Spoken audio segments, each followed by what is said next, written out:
Bonjour à tous, bienvenue au Design Spot. Donc, nous sommes le centre de design de l'Université Paris-Saclay. Alors tout d'abord, nous souhaitons à vous souhaiter nos meilleurs vœux pour cette nouvelle année. Et voilà, je suis Johan Montenot, je suis chef de projet et designer au sein de l'équipe. Et aujourd'hui, nous allons voir cette conférence sur le futur désirable avec Salim Douma. Donc cette conférence fait partie en fait d'un cycle de conférences, d'ateliers que je vous invite d'ailleurs à découvrir sur notre site internet. Et également, toutes ces vidéos, toutes ces conférences sont disponibles sur notre chaîne YouTube. Alors la prochaine, j'en profite pour vous annoncer la prochaine conférence qui aura lieu le 2 février. Nous parlerons d'éco-design et de matériaux avec Élodie Ternaud de l'agence ILO. Mais voilà, donc pour cette conférence, nous invitons Salim.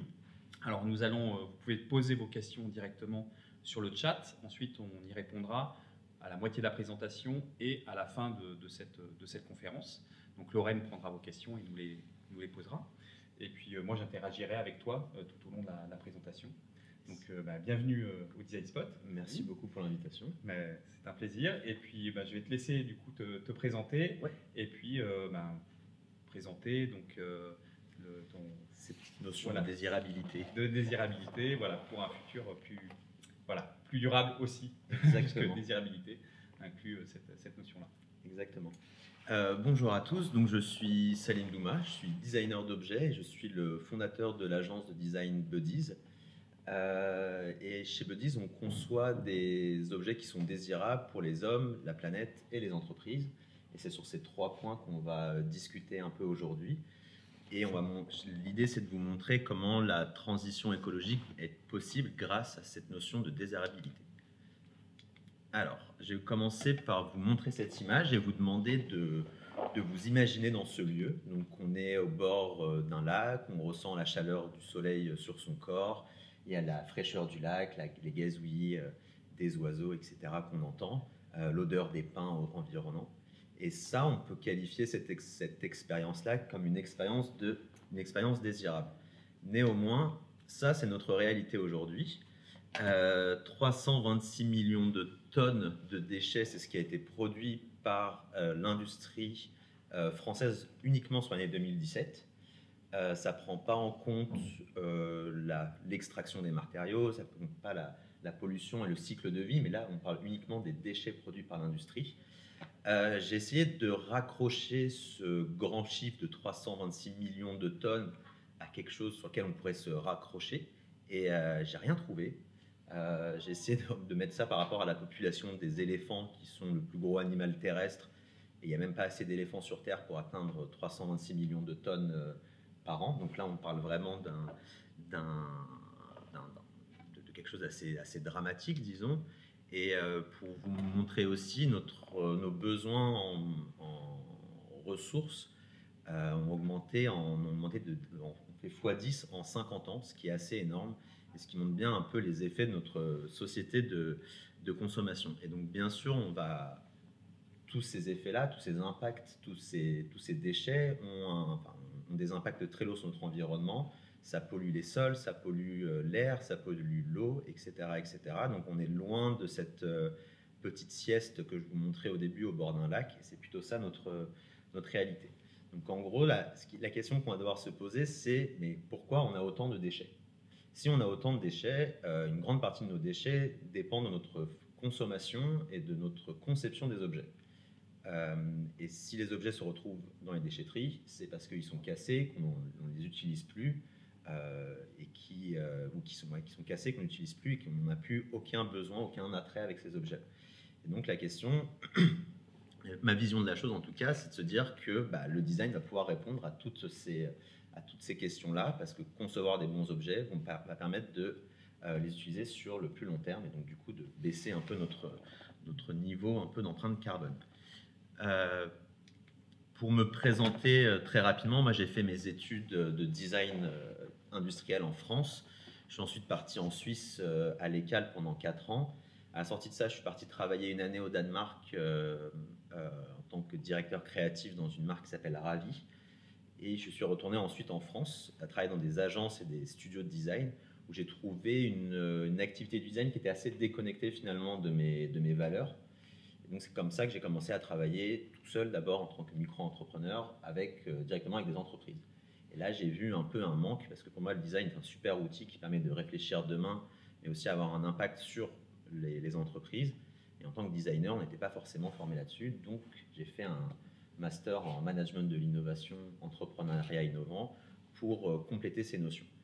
Et à la sortie de ce master, je me suis dit comment moi je vais pouvoir avoir de l'impact sur mon environnement social et environnemental. Et c'est comme ça que j'ai fondé Buddies, qui est devenu mon arme pour réaliser cette mission. Et donc cette mission, je la réalise maintenant avec Buddies et mes collaborateurs auprès d'entreprises. Mais je suis aussi professeur à CY École de Design, donc pour former les jeunes designers de demain, à voir qu'ils aient aussi un peu cette façon-là de réfléchir. Et je travaille aussi avec des incubateurs, notamment en tant que consultant pour justement former aussi les penseurs et les entreprises un peu de demain. Okay. Tu veux un peu, finalement, ça correspond un peu aux missions, ça correspond aux missions de Design Spot. Nous aussi, on sensibilise, on accompagne. Et puis aussi, on pense le futur avec des projets de recherche et de la prospective. Ouais, je pense que c'est très intéressant et c'est devenu aussi une partie du travail de designer maintenant que de faire ce travail de pédagogie. Parce que finalement, le design est encore assez mal connu en France, en tout cas pas utilisé comme pourrait l'être dans les pays anglo-saxons par exemple. On est vu un peu comme des artistes créatifs un peu fous, entre guillemets, pour vulgariser un peu la chose, alors que non, pas du tout. Il faut avoir les pieds bien ancrés au sol, et pour concevoir un futur qui est désirable, et c'est là où on va arriver aujourd'hui, vous voyez sur les images, il y a les humains, la planète et le vivant, et les entreprises. Et il faut vraiment connaître ces trois environnements-là et répondre aux enjeux de ces trois environnements-là pour construire quelque chose qui est intéressant. Pourquoi avoir ces trois en tête? Parce que en fait, malheureusement, l'écologie, on va pouvoir l'imposer aux gens. C'est pas quelque chose qu'on va pouvoir forcer les gens à aller vers une consommation plus responsable. L'humain est foncièrement égoïste, si on peut dire ça, et en fait va rechercher la meilleure expérience pour lui-même. Et donc, il faut guider gentiment les gens vers cette transition écologique et non pas la forcer. Et ça, c'est peut-être une erreur, en tout cas, moi c'était ma façon de penser, je pense que c'est celle de pas mal de designers un peu en début de carrière, c'est de se dire, ah mais les gens, c'est quand même les consommateurs les méchants, parce qu'ils ne veulent pas changer leurs habitudes, ils ne veulent pas aller vers un meilleur, ils ne veulent pas faire d'efforts, ils ne veulent pas arrêter de prendre la voiture pour prendre leur vélo, etc. etc. Mais en fait, cette façon de penser-là, elle ne colle pas avec la notion de design même. Parce que la notion de design, c'est quand même la notion d'empathie qui est très intéressante. Et comprendre l'usager en face, c'est très important. Et donc, si l'usager a du mal à passer à une solution, si elle n'est pas désirable pour lui, ça, il faut le comprendre. Il faut que ça rentre dans le cahier des charges du designer. Et donc, c'est pas un élément sur lequel on peut négocier. C'est une contrainte en plus dans le cahier des charges. Donc ça, c'est intéressant de voir comment finalement il faut faire du design pour les humains pour sauver un peu la planète, quoi. Ouais. Les changements de conscience, ils vont se faire par justement si on leur propose des solutions plus durables. Alors bien sûr, après il y a la notion de coût. Il faut qu'on ait des changements de conscience aussi à aborder là-dessus. C'est-à-dire que des fois, il faut mettre un petit peu. Des fois, ces produits-là sont un peu plus coûteux, mais si on raisonne dans une logique de temps plus long, ça devient intéressant. Et puis maintenant, on peut vendre plus facilement et acheter plus facilement d'occasion. Oui. Donc il y a des nouveaux systèmes qui arrivent, qui permettent justement de faire en sorte qu'ils passent le pas, parce que c'est possible pour eux.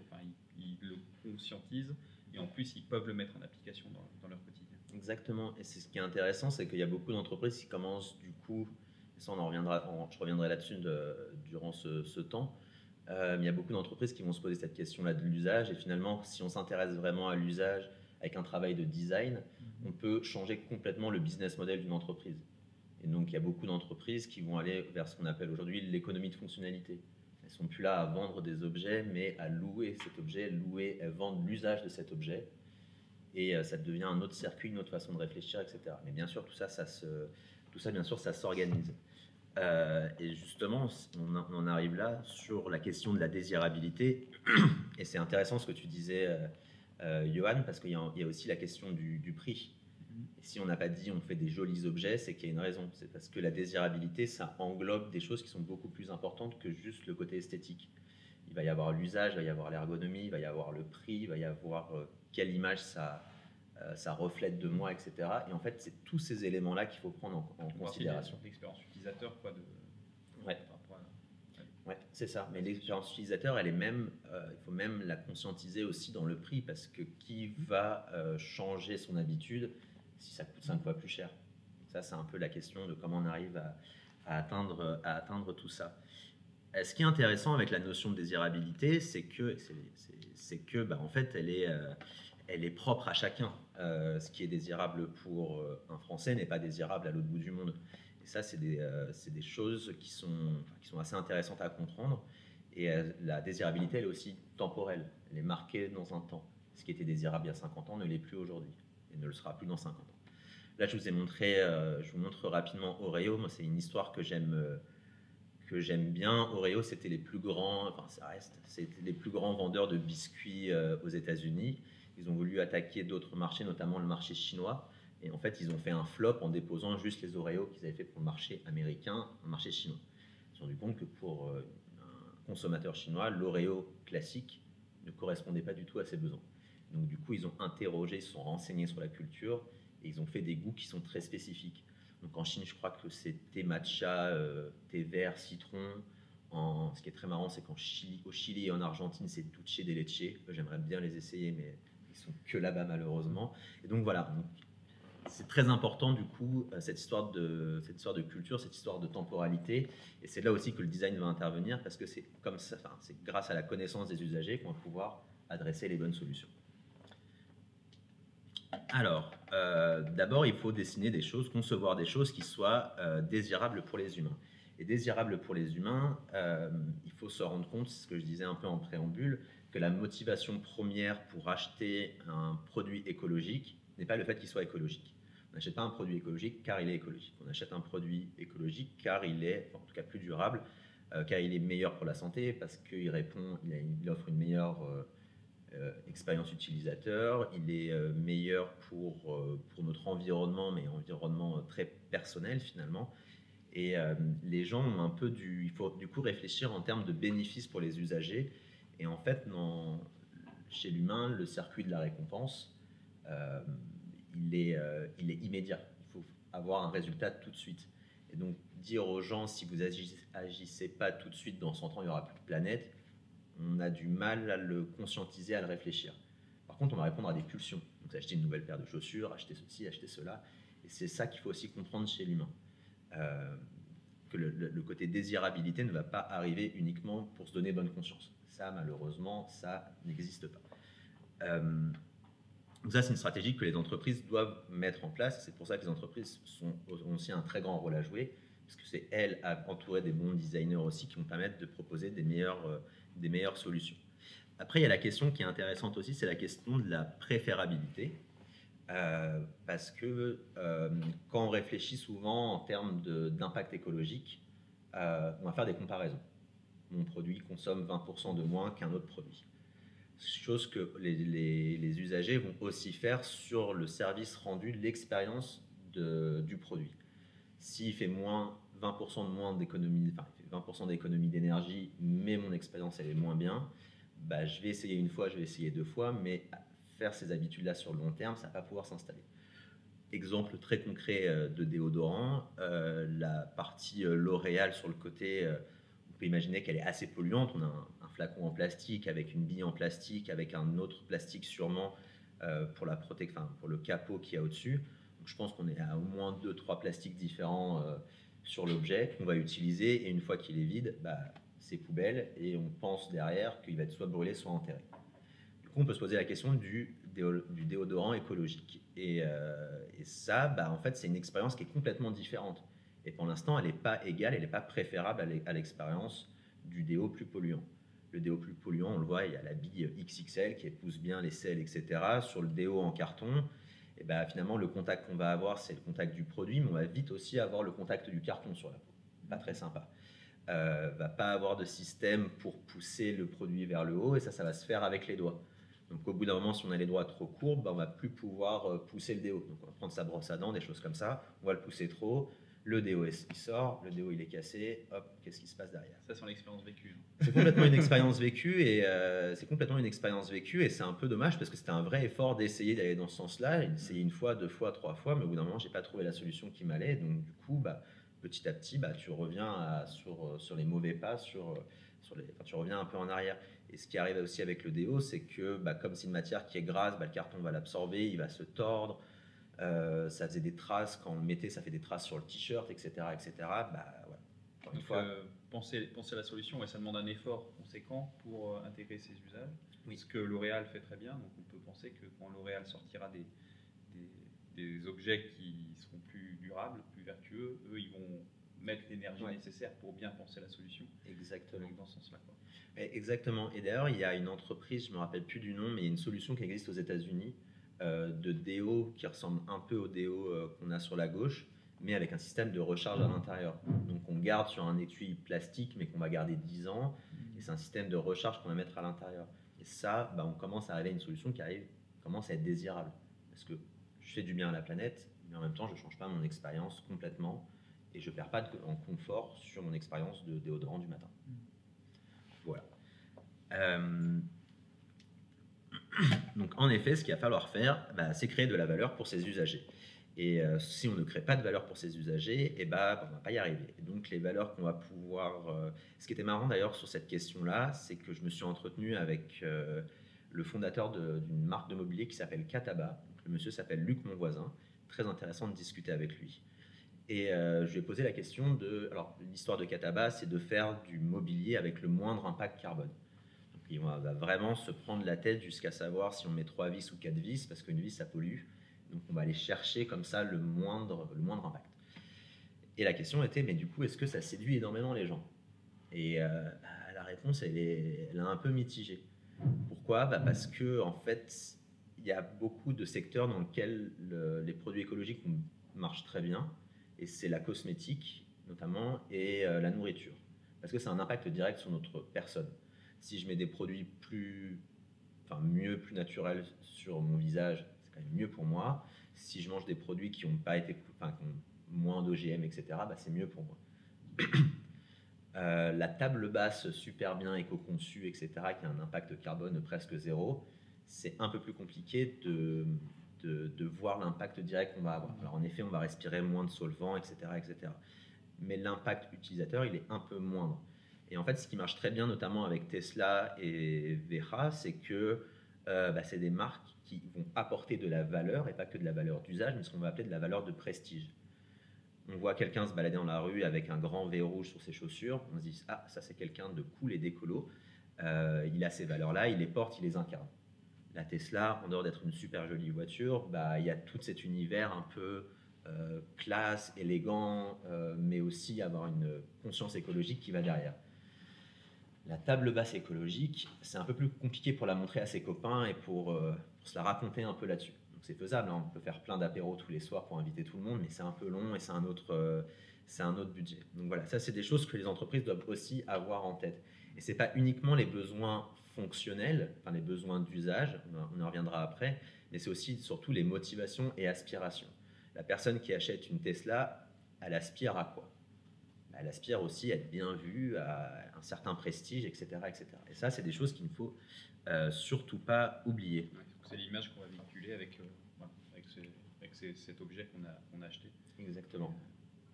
Et il y a un principe qui est intéressant, c'est le principe Maya, c'est Must Advanced Yet Acceptable, Ouais. Où il y a les Tesla, elles ressemblent à une berline classique, donc pour ne pas être...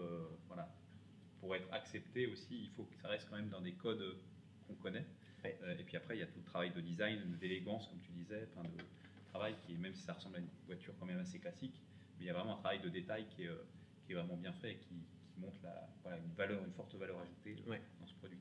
Et c'est d'ailleurs, je pense que pour revenir à la question du déodorant, c'est un peu ça. C'est-à-dire que là, si on avait eu, entre guillemets, un passage entre le déo très polluant et le déo en carton, et si au milieu il y avait eu un passage qui reprenait par exemple cette bille qu'on connaît tous, qu'on a tous l'habitude, ça aurait pu être beaucoup plus acceptable pour les gens de passer à une solution comme ça en tout cas. Donc oui, c'est vrai que la question de l'acceptabilité, elle est aussi très importante. Bon, qu'est-ce qui est désirable pour la planète? On peut imaginer que c'est une production qui va utiliser, en tout cas, qu'est-ce qui répond aux enjeux écologiques? C'est une production qui va utiliser moins d'énergie, qui va avoir une meilleure façon peut-être d'extraire les matériaux, en tout cas qui va utiliser des matériaux un peu plus vertueux. Ça va être aussi pouvoir recycler, désassembler un objet pour pouvoir le recycler correctement. De cette matière-là, en créer quelque chose d'autre. Donc à partir du déchet, comment le déchet devient une nouvelle ressource. Et puis il y avait aussi la question d'allonger la durée de vie d'un objet. Donc ça soit par la réparabilité notamment. Ça, c'est des choses qu'il faut prendre en compte aussi dès la conception de l'objet. C'est pas une fois que l'objet a été fait qu'on se pose la question, mais en fait, du coup, comment on le répare? Toutes ces questions-là rentrent dans le cahier des charges. C'est pour ça que la grande première partie du design, qui est la recherche un peu, est assez fondamentale, et que la partie dessin finalement derrière, c'est vraiment qu'une traduction de tous ces éléments qu'on a pu trouver auparavant. Et du coup, qu'est-ce qui va être désirable pour une entreprise? Une entreprise, qu'est-ce qu'elle cherche à faire? C'est pas très compliqué. Elle cherche à faire du chiffre, tout simplement, à prendre des parts de marché. Elle veut aussi être compétitive sur son marché. Petite parenthèse, c'est le mondial de handball en ce moment et on soutient l'équipe de France. Et qu'est-ce qu'elle va vouloir aussi? Elle va vouloir aussi fédérer toutes ces équipes autour d'une mission commune. Donc ça va être très important, que les silos peut-être éclatent un peu plus et que toute l'entreprise soit dirigée vers un sens commun. Et ça va être assez primordial dans la performance finalement et dans la bonne santé de l'entreprise. Ce qui est intéressant, c'est que de plus en plus, d'ailleurs, les nouveaux arrivants sur le marché du travail ont de plus en plus cette envie aussi de participer, d'être intégrés dans une entreprise qui a cette volonté aussi d'être plus vertueuse. Ouais, exactement. Il y a vraiment cette volonté-là, et du coup, ça force aussi les entreprises, s'ils veulent avoir des bons recrutements, de s'engager encore plus dans... La rétention des talents est devenue quelque chose de fondamental, et en fait, tout comme pour les objets, on va plus réfléchir uniquement en termes de l'objet isolé ou là, du travail isolé, mais du contexte général. Et donc, ça va être, les gens sont attirés par des entreprises qui ont des valeurs, tout comme les gens sont attirés par des marques qui ont des valeurs et qui les communiquent. Et en fait, les consommateurs recherchent des liens un peu affectifs finalement avec les marques, tout comme les nouveaux talents de demain recherchent un peu ce lien, ces valeurs communes, en tout cas avec l'entreprise. C'est ça qui va guider les gens vers tel ou tel endroit. Je vais vous parler rapidement d'une étude de cas, en tout cas pour vous parler de la question de la désirabilité. Ça, c'est un travail qu'on a effectué avec une start-up suisse qui s'appelle EnerDrape. EnerDrape, c'est une entreprise qui sort de l'EPFL avec un cœur technologique très fort. Et l'EPFL, c'est l'École Polytechnique Fédérale de Lausanne. Donc voilà, zone où il y a beaucoup, une université où il y a beaucoup d'ingénieurs, il y a beaucoup de recherche dans des labos, etc. Et ce qui s'est passé, c'est qu'ils ont trouvé une solution qui est géniale, qui permet de faire de la géothermie dans des bâtiments qui sont existants. Donc faire de la géothermie, normalement, le concept, c'est qu'on va tirer un peu de la chaleur de la terre et des sols, que ça soit du chaud ou du froid, pour refroidir ou chauffer des bâtiments en ville. Leur solution à eux permet, donc normalement on fait ça sur des bâtiments nouveaux, où on crée tout le système de conduits pour chauffer ou refroidir ces bâtiments. Et là, ils ont réussi à trouver une technologie qui permet de faire ça sur des bâtiments déjà existants. En fait, avec 4 vis sur un mur, ils arrivent à mettre un panneau qui va capter cette chaleur-là. Ils arrivent à faire économiser 20% d'énergie sur des bâtiments, suivant la taille, etc. Et le problème, c'est que la solution n'était pas encore rendue désirable sur le marché. Donc, ce qu'on a fait, nous, c'est qu'on est parti à la rencontre des clients d'EnerDrape, qui sont des personnes qui possèdent des parkings. Donc, c'est l'équivalent, donc c'est en Suisse, là. Donc, c'est pas Carrefour et Auchan, mais c'est la Migros et la Coop. Donc, on est parti voir ces personnes-là pour essayer de comprendre quels étaient leurs besoins et quelles étaient surtout leurs motivations et aspirations. Et en fait, en faisant ce travail-là, on s'est rendu compte que les gens ne connaissaient pas très bien la technologie, en tout cas ne la comprenaient pas, ne comprenaient pas forcément les impacts qu'il allait avoir derrière, qu'ils avaient du mal à chiffrer ces impacts-là, tant en termes d'économie d'énergie qu'aussi en termes d'économie financière. Ces personnes-là avaient envie de pouvoir communiquer aussi là-dessus. Dire, regardez, moi, dans mon magasin, j'ai installé cette solution-là et elle permet d'économiser ça. Et la chose, il fallait aussi que ça soit très peu cher. Et la dernière chose, qui est, je pense, la chose la plus importante, c'est que ces gens-là qui gèrent des magasins, ils ont des supérieurs au-dessus. Et donc, il faut qu'ils se fassent aussi bien voir dans ces supérieurs pour avoir une carrière, pas dans le but de leur carrière. Et donc, c'est une très bonne façon pour eux de dire à leur N+1, regardez, nous, dans notre magasin, on a installé ça, on est force de proposition, on va vers le bien, etc. etc. Donc, en fait, c'est ça, c'est aussi là-dessus qu'on a joué. Et on a travaillé sur un système du coup modulaire en tôle semi-fini. Donc on voit où il y avait 3 possibilités. Donc la partie customisation était très importante. On ne veut pas la même solution que le magasin d'à côté. Et pour ça, on a conçu avec un autre designer qui s'appelle Rémi Opalinski ce configurateur web. Et l'idée, c'était de permettre aux gens de visualiser assez rapidement leur solution. Donc la personne là-dessus peut choisir le nombre de panneaux dont elle a besoin dans son parking.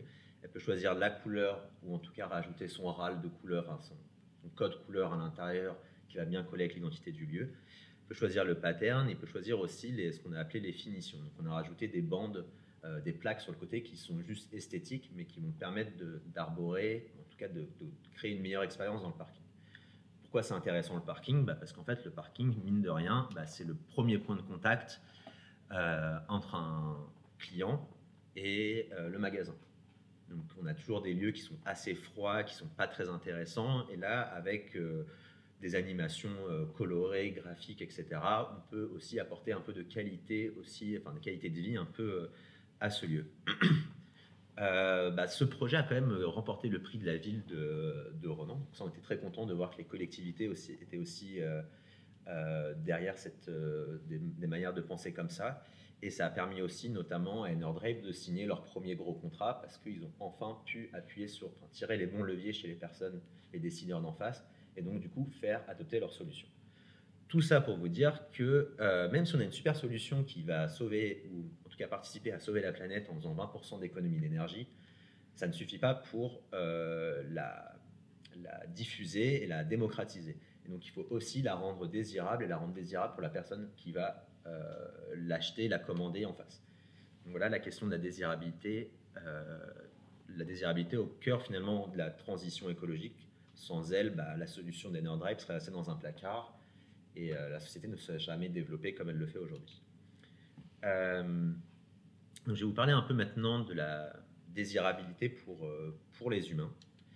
Ce qui est intéressant, c'est que en fait, les humains ont toujours cherché, en tout cas c'est dans la nature humaine, de chercher cette situation qui est préférable. On ne s'est pas amusé à découper des silex pour découper des silex parce que ça nous amusait. Ça nous a permis d'avoir un confort, et en fait l'humain va chercher tout le temps le confort, la connaissance, l'efficacité, ce genre de choses-là dans son quotidien. Et ça a été aussi le cas de l'iPod notamment, qui a été une grande révolution. Mais ce qui est marrant, c'est que c'est pas l'iPod la révolution, c'est tout ce qu'il y a autour. Donc encore une fois, c'est ça le travail de designer. Peut-être moins sur le cas des silex, je ne sais pas s'il y avait déjà des designers. Tout le monde était designer du coup à l'époque préhistorique, mais des artisans quoi. On n'avait pas encore mis le nom designer. Non, le nom n'était pas encore arrivé, mais en fait voilà, on va chercher cette situation qui est préférable. Si je fais du feu devant ma grotte, c'est pour pas me faire manger la nuit, c'est pour avoir chaud, etc. C'est pas faire du feu qui m'intéresse, c'est ce que le potentiel d'exploitation du feu qui m'intéresse. C'est le cas pareil de l'iPod, l'objet iPod. Il est très intelligent, il est très bien fait, etc. On va pas remettre ça en question, mais c'est l'univers, c'est devenu un portail d'expérience. L'iPod sans iTunes, ça n'a pas beaucoup d'intérêt. Et ce qui est le coup de génie d'Apple, c'est qu'à un moment où les gens commencent à télécharger en peer-to-peer, donc pour les plus anciens, LimeWire, Emule, etc., la musique devient enfin gratuite. Et eux, ils arrivent avec un système qui te permet d'acheter de la musique à l'unité, chose qui était infaisable avant. Donc avant, si tu voulais écouter une musique dans un album, tu achetais l'album entier, tu n'écoutais pas l'album, tu écoutais une musique, si elle n'était pas sortie en single. Et donc là, maintenant, avec iTunes, tu peux acheter ça. Donc en fait, c'est ça la capacité aussi des designers, c'est de se projeter dans une situation qui est préférable et proposer des expériences de qualité. Alors, pourquoi c'est intéressant de le faire? Surtout, pourquoi c'est intéressant de le faire pour les entreprises, de s'intéresser à leurs usagers. De se dire finalement, les usagers, qu'est-ce qu'on en a un peu comme la RATP, qu'est-ce qu'on a à faire nos usagers? Ce qui est intéressant, c'est que en effet, les usagers, c'est le sang, enfin, le lifeblood, oui, c'est le sang un peu de l'entreprise et tous leurs besoins et toutes leurs motivations et aspirations, ça doit s'impacter à chaque point de l'entreprise, pas uniquement de l'objet, pas uniquement de l'expérience utilisateur, mais vraiment de l'entreprise entière. Si on a une entreprise, enfin, si les usagers sont très branchés, par exemple, enfin, les usagers de notre marché sont très écologiques, etc., tous les aspects de l'entreprise doivent l'être. La logistique, la façon de se comporter, le service après-vente, etc., tout ça doit s'aligner sur les besoins des utilisateurs. Ah oui, ce que je voulais vous dire aussi là-dessus, c'est que avant, en fait, c'est aussi ça qui marque aussi l'arrivée un peu du design thinking, c'est que avant, les entreprises elles concevaient des projets, des objets, et avec un marketing un peu poussif, ils essayaient de le vendre aux gens. Maintenant, les entreprises répondent aux besoins des gens. C'est ça qui fait vendre finalement. Donc, on n'essaye plus de pousser pour vendre, mais c'est parce qu'on répond aux besoins que ça fait vendre. Et pour moi, je trouve que c'est un peu la limite aussi du design thinking parce qu'on ne réfléchit que utilisateur. Et est-ce que c'est pas une façon un peu pernicieuse du business d'avoir récupéré les outils des designers pour vendre plus finalement? Parce qu'il ne faut pas penser que aux humains, mais il faut aussi penser à la planète, il faut penser aussi à toutes ces choses-là. Et le design thinking, souvent, en tout cas, comment c'est théorisé et utilisé, met de côté cette chose-là. C'est plutôt un outil qu'on a mis dans les mains des entreprises pour leur dire, grâce à ça, vous allez connaître vos usagers et donc vous allez peut-être vendre plus. Ça, c'est pour moi un peu...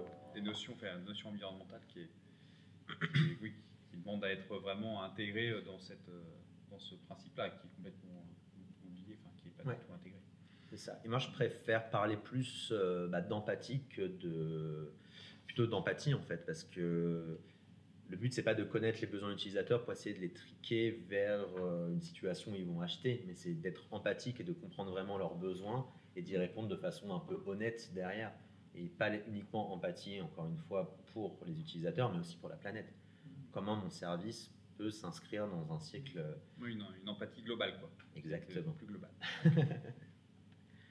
Alors, comment on fait ça? Tout simplement, les designers, notre rôle, en tout cas notre grande force, c'est l'empathie. Et la première phase du travail, les designers vont se placer un peu comme des diagnosticiens. On va regarder une situation, on va voir comment elle est, on va une sorte de dresser un diagnostic et on va voir qu'est-ce qu'on peut faire derrière. Ce qui est très intéressant, en tout cas la première idée qu'on a assez rapidement, c'est de faire des interviews. Donc demander aux gens, mais en fait vous voulez quoi? Qu'est-ce qui vous plaît, etc. Donc que ça soit des entretiens qualitatifs en face à face, ou que ce soit des focus group un peu plus larges. Le problème, je pense, de ces choses-là, c'est qu'en fait on a beaucoup de biais. Donc quand on parle avec quelqu'un, il y a forcément des biais. Cette personne essaye de paraître souvent un peu différente de ce qu'elle est. Et c'est aussi du travail des designers de, pouvoir faire cette synthèse, et deux, de pouvoir lire un peu entre les lignes sur les comportements, la façon de répondre, et de voir un peu ce qui se passe un peu derrière tout ça. Et en fait, ce qui est intéressant, c'est de se dire qu'au fond, les utilisateurs, ils ne savent pas forcément ce qu'ils veulent. Parce que nous, les designers, on a cette capacité aussi de projection, ce que je disais, et d'imagination. Donc, l'imagination, c'est pas uniquement rêver des choses un peu folles, mais c'est aussi se projeter dans une autre situation. Et c'est pas forcément le cas de tout le monde. Et donc, moi, c'est ce que j'aime bien cette phrase qui, je pense, n'a jamais été dite, mais l'anecdote, elle est aussi drôle. C'est Henry Ford qui dit, en fait, si j'avais demandé aux gens ce qu'ils voulaient, ils m'auraient dit qu'ils voulaient des chevaux qui aillent plus vite. Parce qu'à cette époque-là, le concept même de voiture n'existait pas. Comment leur faire demander si c'est acceptable ou pas cette situation? Et donc, on peut imaginer un monde parallèle où en fait Ford aurait écouté ça et il aurait s'amusé à faire un élevage de chevaux, de faire des croisements de chevaux, et on aurait des chevaux qui vont super vite après, et on n'aurait jamais connu la voiture. Est-ce que ça aurait été un mal pour un bien? Ça, je sais pas, mais voilà. Tout ça pour vous dire qu'en effet, il faut essayer de comprendre les besoins des utilisateurs, mais aussi se détacher de ça pour essayer de comprendre un peu plus en profondeur. Pour ça, comme je l'ai dit tout à l'heure, je pense qu'il faut dépasser ce côté uniquement besoin fonctionnel et aller un peu plus en profondeur sur les aspirations et motivations. Et pour ça, il y a un outil qui est très bien, qui s'appelle les 5 Why. Donc, c'est demander un peu comme un enfant de 5 ans, pourquoi, à chaque fois quelqu'un nous donne une réponse. Et donc, si on prend le cas d'un entrepreneur qui veut envie de créer un nouveau concept de salle de sport, ou en tout cas une salle de sport. Si on demande à ces utilisateurs pourquoi tu fais du sport, ils vont dire parce que c'est sain. Si à ce moment-là, je m'arrête là dans mon processus, je vais faire une salle de sport avec à la limite des fontaines avec des concombres qui flottent à l'intérieur parce que c'est sain et c'est tout. On va pas révolutionner le monde avec ça. Si je commence à demander pourquoi, on se rend compte que c'est pour augmenter le rythme cardiaque, donc du coup c'est pour brûler plus de calories et finalement en fait c'est pour perdre du poids. Déjà ma salle de sport elle commence à changer d'imagination. Donc là je peux me dire peut-être qu'il faut que je mette de la diététique à l'intérieur, qu'il y ait des coachs qui montrent aux gens quels sont les exercices pour maigrir, etc., etc. Et là, on est déjà sur quelque chose qui est un peu plus précis, qui répond à un besoin qui est un peu différent. Donc là, si vous comptez bien, on n'en est qu'à 4 pourquoi. Et si on se met la dernière couche de pourquoi vous essayez de perdre du poids, en fait, c'est parce que je ressens une pression sociale concernant mon apparence. Donc là, on arrive sur quelque chose d'autre. La personne à la base nous a dit que c'était du sport parce que c'était sain. En fait, c'est pas sa santé qui l'intéresse, c'est le regard des autres et être mal dans la rue parce qu'on nous regarde différemment, parce que. Et donc, c'est là-dessus qu'il va falloir un peu travailler et c'est là comme ça qu'on peut répondre aux aspirations et motivations des gens. La motivation de cette personne-là, c'est d'être mieux accepté socialement par elle. Donc, du coup, il y a des gens, parce que j'ai pas pris cet exemple pour rien non plus, il y a une chaîne aux États-Unis qui s'appelle Planet Fitness qui s'est basée complètement là-dessus. Donc, on arrive dans des salles de sport qui sont des judgment-free zones, où personne ne va juger personne. La persona un peu, vous la voyez ici, c'est un peu la maman de 45 ans et plus qui a envie de se remettre en forme, qui a envie de prendre soin, d'elle, et elle n'a pas envie d'être à côté de gens qui sont venus pour performer. Donc, par exemple, à Planet Fitness, les poids sont calibrés jusqu'à un certain niveau. On ne vient pas ici pour soulever du lourd. La tenue vestimentaire est aussi vachement restrictive. Il y a une taille de short, on n'a pas le droit, pour les hommes, il n'y a pas le droit d'avoir des tanks, des marcelles un peu trop échancrés, etc. On ne va pas montrer ses muscles, on n'a pas le droit de crier dans la salle, quand on fait un effort, pas de cri, etc. etc. Pourquoi ? Pour pas impressionner les gens à côté, pour pas que ces gens-là se sentent mal. Parce qu'ils ont trouvé une zone sans jugement, c'est pas pour qu'on leur rappelle, que d'autres personnes à côté leur rappellent qu'ils sont moins bons en sport qu'eux, etc., etc. Donc de bien comprendre ce besoin sous-jacent, ça permet de se placer différemment par rapport à sa concurrence et du coup de proposer quelque chose qui est plus pertinent par rapport aux besoins des utilisateurs. Exactement. Après, ce qu'il faut comprendre, c'est que Planet Fitness, c'est pas une salle de sport qui est pour tout le monde, mais en tout cas pour cette population qui, je pense, est une population qui est assez importante. Et si on est là pour performer et faire du powerlifting, il y a des salles qui sont faites pour ça. De toute façon, les gens qui vont faire ce genre de performance sportive ne sont pas intéressés à aller dans un Planet Fitness. Donc voilà, c'est bien comprendre les gens, bien adresser son marché et créer une expérience utilisateur qui soit pour le coup désirable. Donc quand je rentre dans ma salle de sport, je ne suis pas humilié entre guillemets par les mecs très forts, les personnes très fortes qui sont un peu autour. Donc voilà, donc les designers, notre travail, ça va être de comprendre l'utilisateur dans sa globalité à 360. Donc il faut comprendre qu'est-ce qu'il fait, il faut comprendre qu'est-ce qu'il pense, il faut comprendre qu'est-ce qu'il ressent et il faut comprendre aussi qu'est-ce qu'ils disent. Et donc tout ça, nous, les designers, on a un ensemble d'outils qui vont répondre un peu à tous ces, qui vont nous permettre de trouver toutes ces réponses-là. Ce qu'il faut comprendre aussi, c'est que le design, c'est désolé pour les ingénieurs qui aiment bien les choses très protocolaires, mais là on est plutôt sur quelque chose qui ne l'est pas du tout. Et c'est plutôt le travail du designer aussi, ça va être de choisir les bons outils à mettre les uns après les autres pour arriver au résultat escompté. Il n'y a pas un chemin très précis, très droit là-dedans. C'est à chaque fois, c'est sur mesure en fonction du projet. Voilà, c'est une discussion avec le porteur de projet, bien que le designer va essayer de comprendre vraiment quelle est la solution du porteur de projet, et puis ensuite d'adresser une méthodologie à des outils, une façon de travailler spécifique qui correspond vraiment à son projet. En tout cas, nous, c'est comme ça qu'on travaille, et on travaille surtout, beaucoup avec des jeunes entreprises, des startups et des entrepreneurs. Le but, c'est de comprendre les objectifs stratégiques, par exemple, aussi, et de se dire qu'on va on va orienter notre façon de travailler suivant les besoins de l'entreprise aussi. Une startup, souvent, surtout quand il y a un cœur très technologique, ils ont besoin de lever des fonds pour pouvoir continuer à développer leurs solutions. Donc on va plutôt aller dans le sens de la communication et la communication des POC, des MVP, etc., pour prouver que le projet marche et qu'il est viable et désirable, qui permet de lever des fonds derrière. Et après, on va plus en profondeur sur les questions d'industrialisation. Mais voilà, bien réfléchir à chaque fois quels sont encore une fois, avoir de l'empathie même pour les clients qu'on a en face. C'est une gymnastique aussi intellectuelle qui permet du coup d'avoir une sorte de flexibilité dans les projets, quoi. Et puis de ne pas hésiter à réorienter si on sent que non, c'était pas tout à fait la bonne façon de faire. Ce qui n'est pas forcément évident quand on a un devis bien prédéfini et qu'on se rend compte qu'il faut un peu adapter les choses. Ce qui n'est pas forcément très évident, dans ce moment-là, et ce qui n'est pas forcément très évident à expliquer aussi. Surtout, nous, on travaille de plus en plus avec des projets qui sont un cœur très technologique. Expliquer à des gens qui travaillent qui ont deux doctorats, qui ont passé la moitié de leur vie à travailler dans des laboratoires où tout est très protocolaire, de leur dire on ne sait pas vraiment où on va. Enfin, si, on sait où on va, mais on ne sait pas comment on va y aller. Donc, ça risque de prendre des chemins un peu de traverse, etc. Après, c'est l'expertise aussi des designers de trouver les bons chemins et les raccourcis un peu. Pas forcément les raccourcis, mais trouver comment on fait la chose de la meilleure des façons. Donc, ça rejoint aussi la pédagogie, c'est-à-dire qu'il faut leur expliquer quel est l'intérêt de ça. Enfin, nous, on rencontre aussi souvent, mais à force, ils comprennent, parce qu'ils voient aussi l'efficacité en fait, qui gagne sur le projet, même au niveau de l'identité visuelle, de l'efficacité du projet et la compréhension du projet par et c'est ça qui est très intéressant, c'est que en fait, cette connaissance des utilisateurs, elle n'est pas là juste pour dessiner le produit et basta. En fait, c'est un investissement vraiment sur le long terme. Et c'est pas. Moi, j'ai un peu du mal avec cette notion de design sprint. On va faire du design pendant une semaine et après on l'oublie. Non, le design, c'est ce qui permet de relier l'entreprise avec son marché via la connaissance des utilisateurs.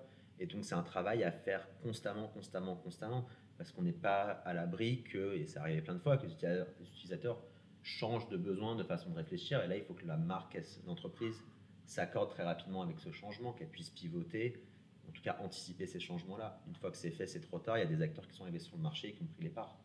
Donc, voilà.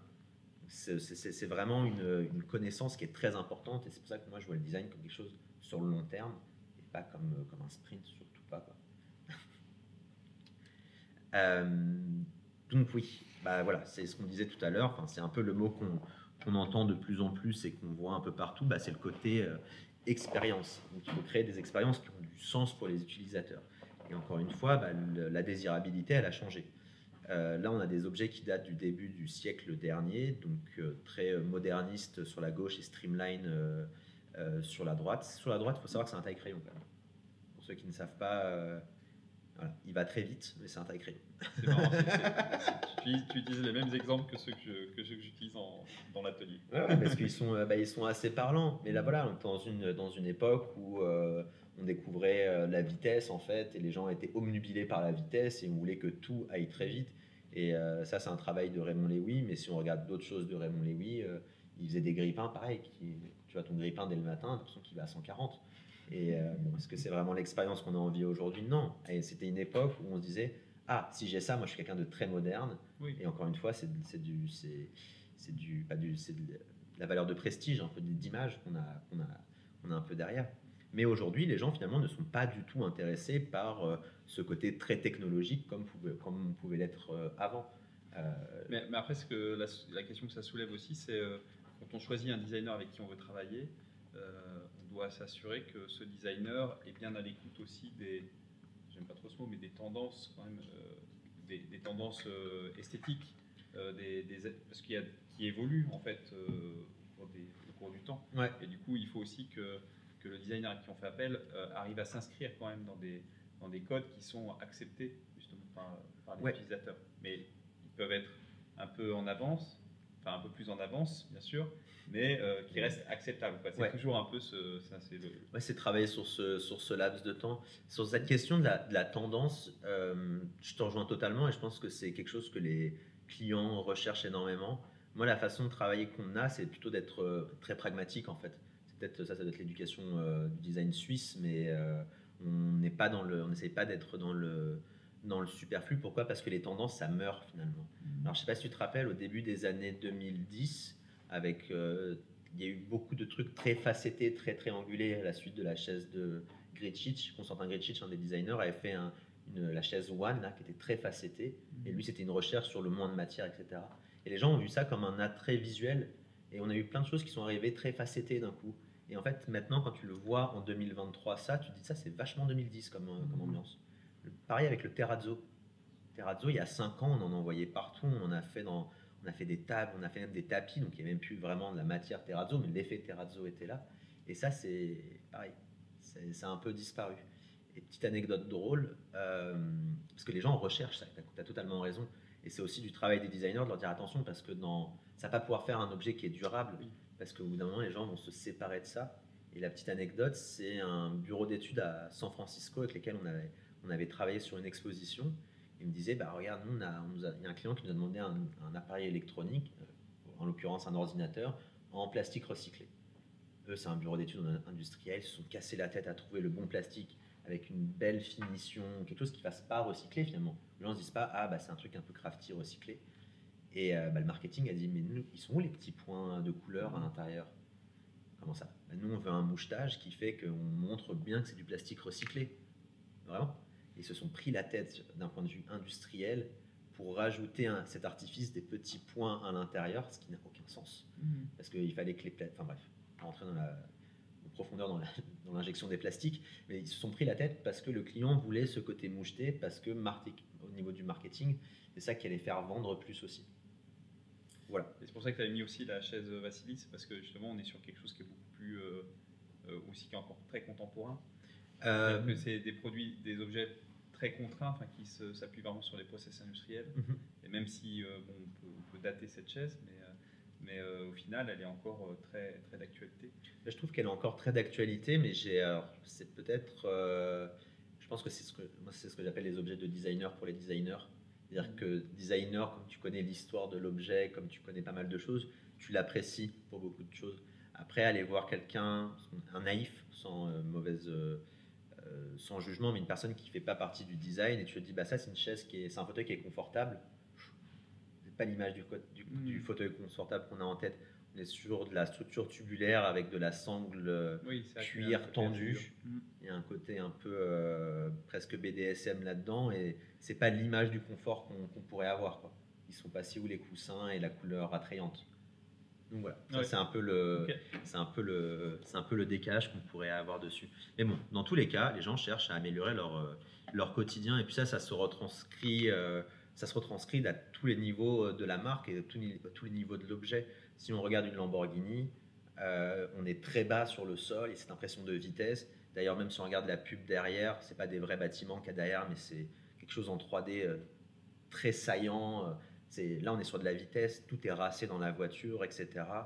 La Volvo, elle, parle quand même vachement plus de famille, de confort. On est sur des formes rondes. De toute façon, on le sait parce que c'est le positionnement de Volvo, mais c'est ce qu'ils veulent faire transpirer aussi dans leur objet, c'est qu'on est en sécurité à l'intérieur. La Lamborghini, elle parle pas du tout de sécurité, elle parle de performance et de vitesse. Exactement. Et c'est un peu la question, bah, tu vois, si on peut revenir à un fauteuil, et en fait, ce qui va être intéressant, et c'est là où le designer est aussi plus sensible, en tout cas, va travailler sur les émotions, c'est qu'on va travailler sur les 5 sens. Et une chaise qui est confortable, elle l'est visuellement parce qu'elle a ce côté rembourré, et puis les couleurs vont appeler au repos, par exemple. Au niveau du toucher, sur l'ergonomie de la chaise, sur la qualité du tissu, au niveau du bruit, si je m'assois sur une chaise en bois et qui craque, bah, c'est pas terrible comme ambiance. L'odeur un peu moins sur la chaise, mais voilà, on essaye dans les objets de réfléchir à tous les étages de l'objet pour traduire cette expérience-là, qu'elle soit de vitesse ou de confort, etc., etc. Et donc, ce qui va être aussi intéressant, ça va être l'expérience, en dehors de l'expérience, les émotions qu'on va ressentir, mais l'expérience, c'est l'expérience de l'objet, c'est tous les moments où on va utiliser cet objet, tous les points de contact qu'on va avoir avec cet objet. Et ce qui va être intéressant, c'est d'utiliser des outils comme celui-ci, des User Experience Map, qui vont permettre de qualifier chaque moment d'utilisation de l'objet, et donc de se dire, ça c'est un super outil pour les entreprises, pour se dire, vous voyez là sur l'exemple que j'ai montré ici, a priori le nettoyage c'est un problème. Les gens ne sont pas très contents quand ils doivent nettoyer l'appareil, parce qu'il y a beaucoup trop de pièces, parce que ça ne rentre pas dans le lave-vaisselle, etc., etc. Ça, on sait que c'est un point sur lequel il faudra travailler pour améliorer l'expérience client. Et en fait, il faut que l'expérience utilisateur, enfin, l'expérience de l'objet, elle soit bien sur tous ces points-là. Et le designer, notamment, va essayer de trouver comment on fait des interactions, une expérience qui soit fluide, donc qu'elle soit claire, simple et efficace. Si ça devient compliqué d'utiliser un objet, on va le faire une fois, deux fois, pareil avec le déo, une fois, deux fois, et la troisième fois, on arrête. Et on va le jeter, on va le donner, le revendre, le jeter, pour acheter une autre solution qui, elle, est beaucoup mieux. Donc ça, c'est important aussi, d'un point de vue écologique, de bien comprendre l'usage, parce que plus on va utiliser un objet, plus son bilan carbone, bilan environnemental va descendre. Voilà. Ce qui est intéressant aussi quand on se pose cette question de l'expérience utilisateur, c'est qu'il ne faut pas penser uniquement à l'utilisateur final. Ce n'est pas que la personne qui va consommer le service, mais c'est toutes les personnes toutes les parties prenantes de cette expérience. Je vais vous parler rapidement de ce cas qui est un cas sur lequel on a travaillé, un projet sur lequel on a travaillé. C'est le cas de Hotel Mobility. Hotel Mobility, c'est une start-up qui loue des services de mobilité électrique à des hôtels de luxe. Donc on est sur du 4 étoiles, 5 étoiles et du Palace.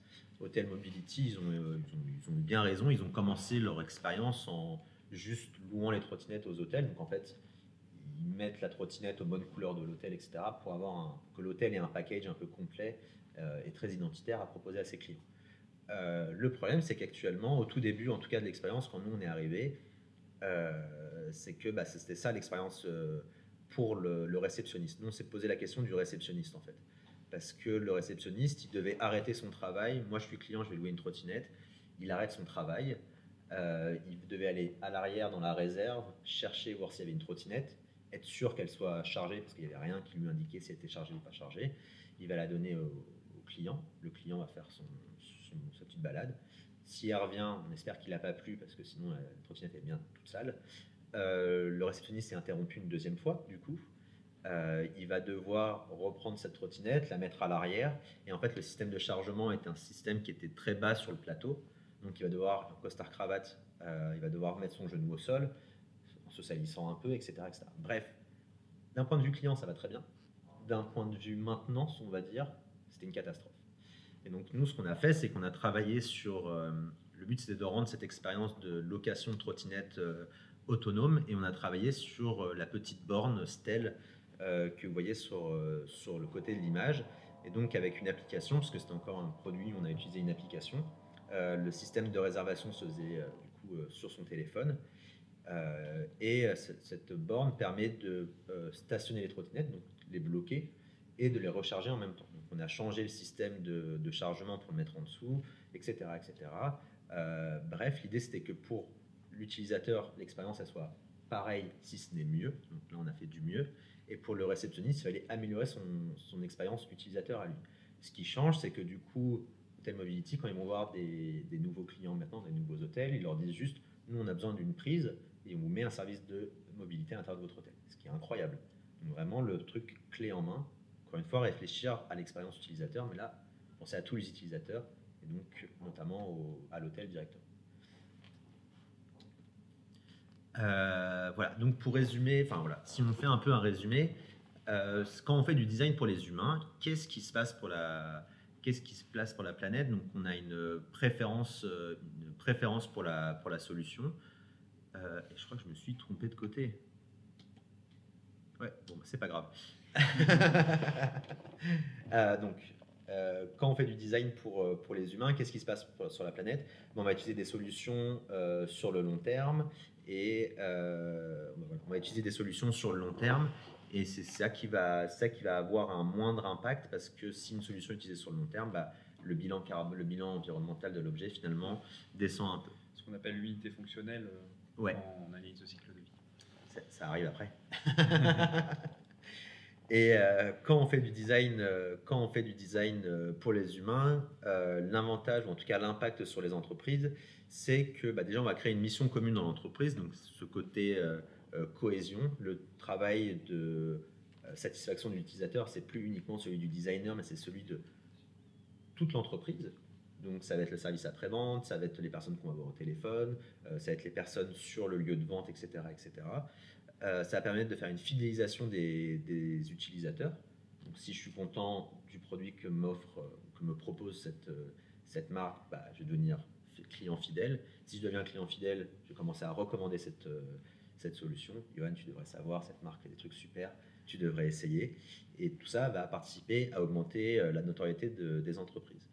Donc voilà l'intérêt du design pour designer des choses correctement pour les humains, en tout cas désirables pour les humains. Super.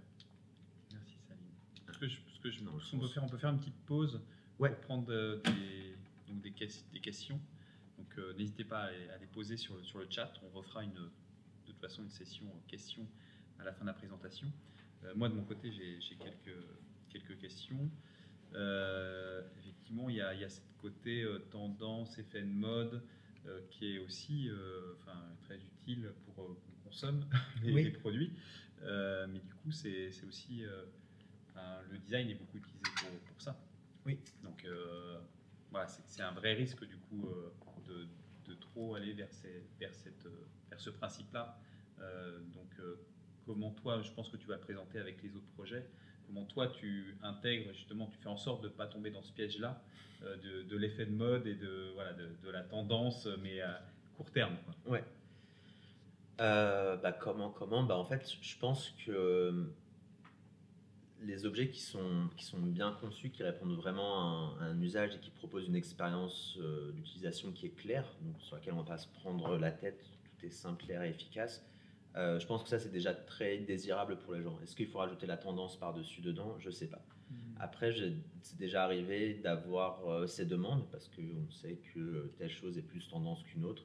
Là, ça devient aussi du rôle des designers de réfléchir à comment on peut faire ça de manière peut-être un peu plus vertueuse. Est-ce que c'est une sorte de façade qu'on va pouvoir enlever, remettre Une personnalisation, quoi. Voilà, soit c'est de la personnalisation. Donc ça arrive beaucoup avec l'industrie 4.0. Mais aussi, une fois que j'ai personnalisé ma table, comment je fais quand je change d'avis dans 5 ans et qu'il me faut une nouvelle table? Et ça peut être une façon de réfléchir aussi pour les entreprises. Et par exemple, moi je ne trouverais pas, ça existe déjà, ça arrive déjà un peu, mais c'est pas si bête de pouvoir louer ces meubles. Et de se dire, on déménage par exemple de plus en plus, mais nos goûts aussi changent de plus en plus. Mais on se dit, voilà, aujourd'hui j'habite dans tel appartement, j'ai un canapé 2 places, 3 places disons. Je déménage dans un autre appartement, là j'arrive sur un canapé où j'ai plus que la place d'en mettre 2. Qu'est-ce qui se passe? Est-ce que je jette l'ancien de 3 places et j'en rachète un nouveau de 2 places? Ou est-ce qu'il y a un service qui est bien fait, qui permet de rendre ce canapé et d'en louer un autre? Et ça pourrait aussi du coup peut-être répondre aux besoins des gens de changer de répondre aux tendances et se dire, là en ce moment, je ne sais pas qui réfléchit comme ça, mais en ce moment je fais plus canapé rouge, est-ce que dans le catalogue il y a un canapé rouge? Peut-être que je peux échanger. Ouais, okay. Donc ça c'est effectivement par le biais de la fois donc de la personnalisation qui permet aussi du coup de créer aussi un lien peut-être plus fort avec l'utilisateur et du coup lui éviter qu'il se débarrasse de son objet plus trop rapidement. Ouais. Et puis après il y a cette idée effectivement de circularité, de location, qui rentre de toute façon de plus en plus dans nos habitudes. Ouais. Parce que maintenant on peut avec les voitures, le leasing, etc. Ça viendra certainement aussi aux meubles. Ouais. Et puis effectivement d'avoir les vêtements de plus en plus, on les achète en disant déjà qu'on va peut-être potentiellement le vendre sur une plateforme de rachat. Ouais. Donc c'est vrai qu'il y a des logiques qu'on n'avait pas avant. On est plus maintenant dans des logiques circulaires, alors qu'avant on est dans des logiques linéaires, quoi. Ouais. Donc en fait c'est cette tendance, les tendances seraient plutôt personnalisées, quoi. Ouais, je pense que les tendances, ça serait aller vers la personnalisation. Est-ce que c'est la personnalisation esthétique ou est-ce que c'est la personnalisation d'usage?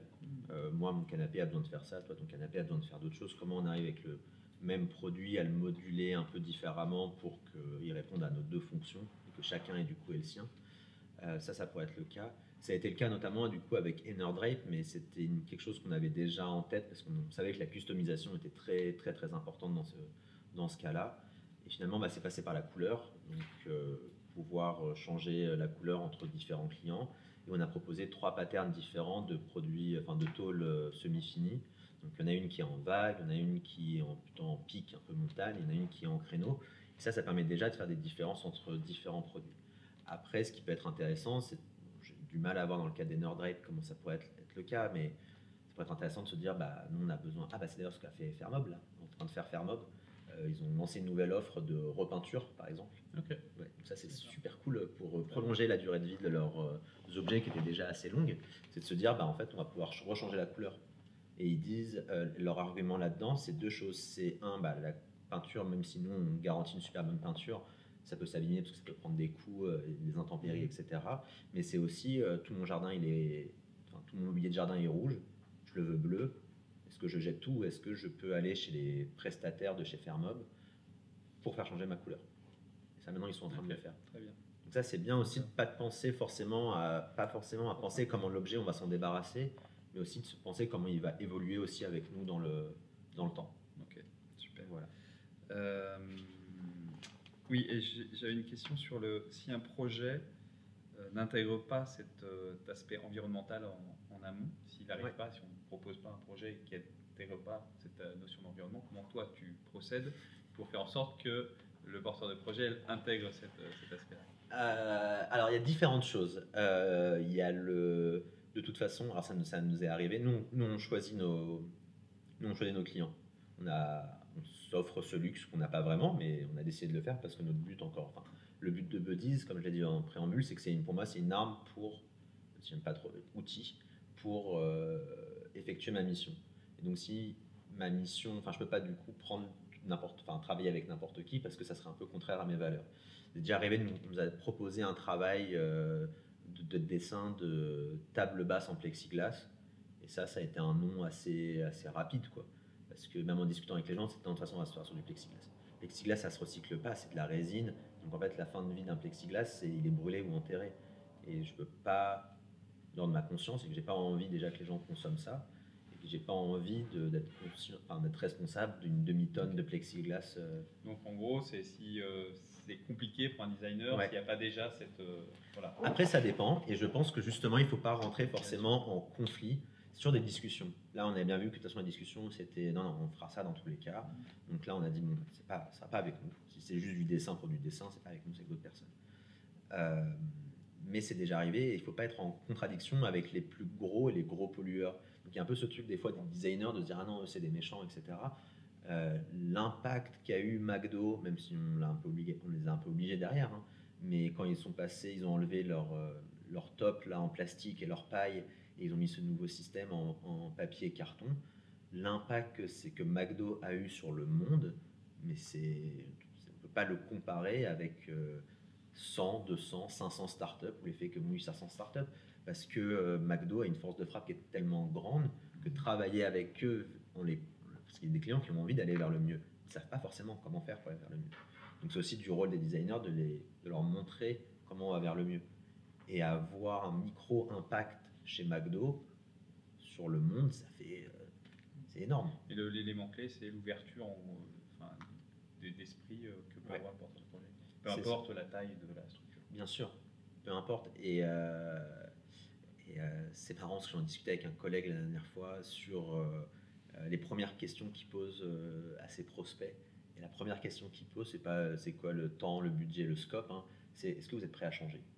Et à partir de là, il sait s'il part ou pas avec eux. Et les gens qui sont là, genre non, on ne changera absolument pas. C'est, bon, de toute façon, ça sert à rien que je vous propose des choses. Faites-moi un cahier des charges très précis, je vous fais un livrable et ciao, quoi. Et si vous êtes là pour qu'on réfléchisse, qu'on essaye de trouver une meilleure façon de faire, là, je suis d'accord. Ok, voilà. Super. Bonne question d'introduction, effectivement.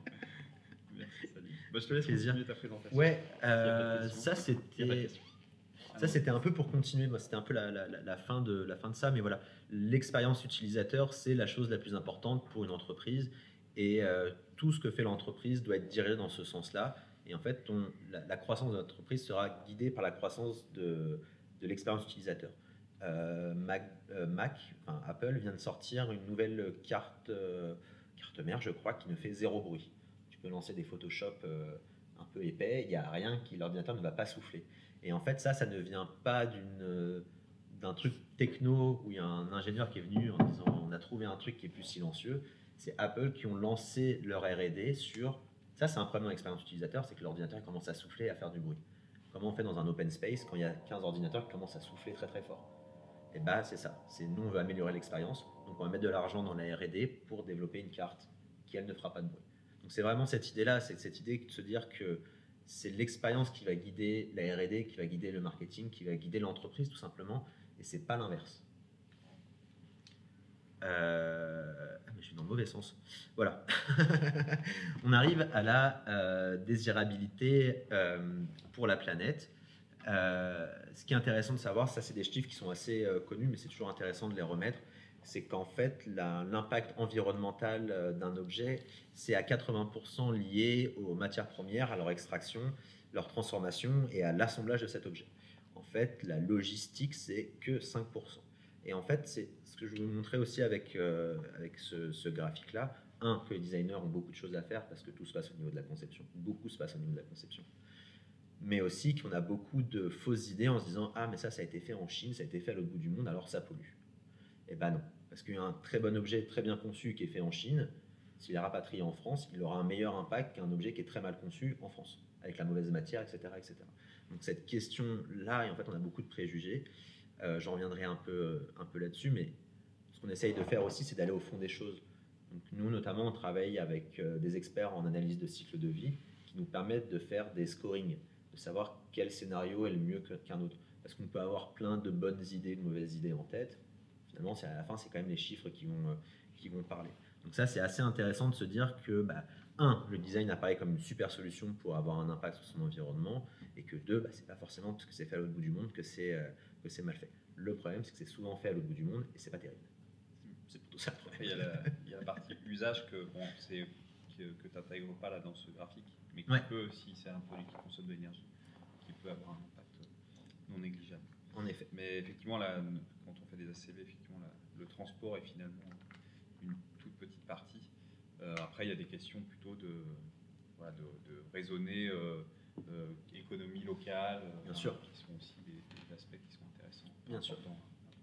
Ça, c'est sûr. Autre projet auquel je voulais vous parler, première question, c'est marrant de poser des questions sur un webinaire si on n'a pas de réponse. Est-ce que vous savez un peu quelle est la fin de vie d'un pommeau de douche?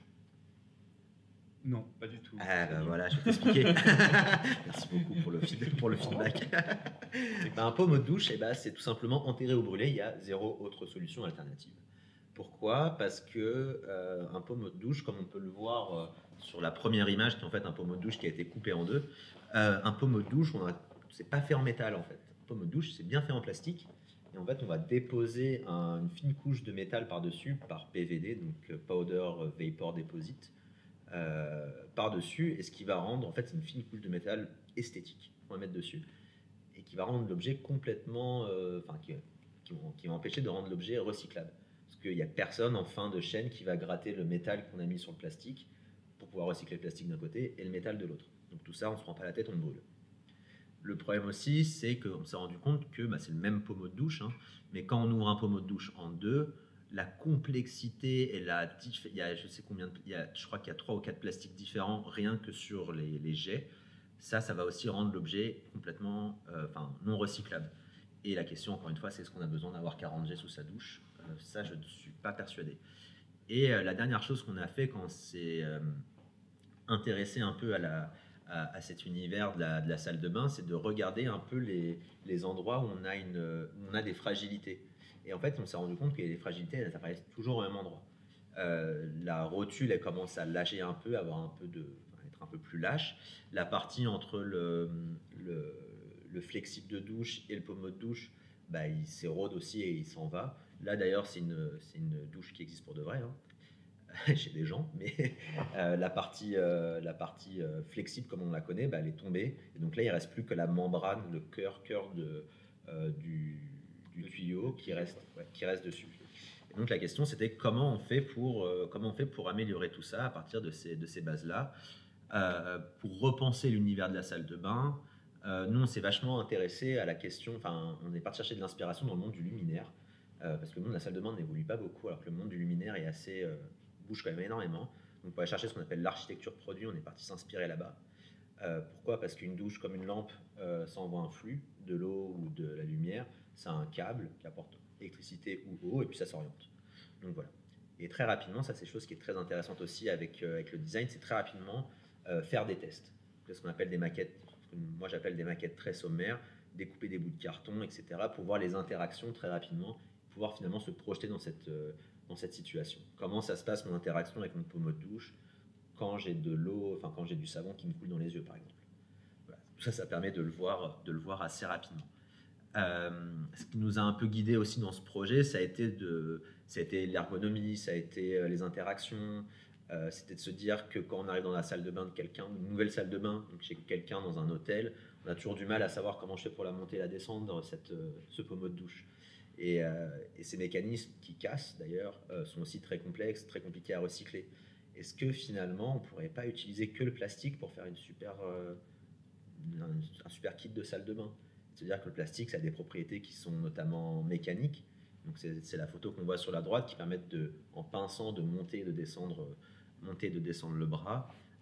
Comment on fait pour plus que ça soit un objet qui soit un peu un prolongement du bras, donc on a cette l'eau qui sort un peu de la paume de la main. Donc voilà, on n'est pas uniquement en train de se dire bon bah en fait le problème c'est le plastique. Comment on utilise ce plastique, comment on repense l'objet par son matériau et comment on apporte une expérience de bien-être dans la salle de bain qui est différente de celle qu'on a aujourd'hui.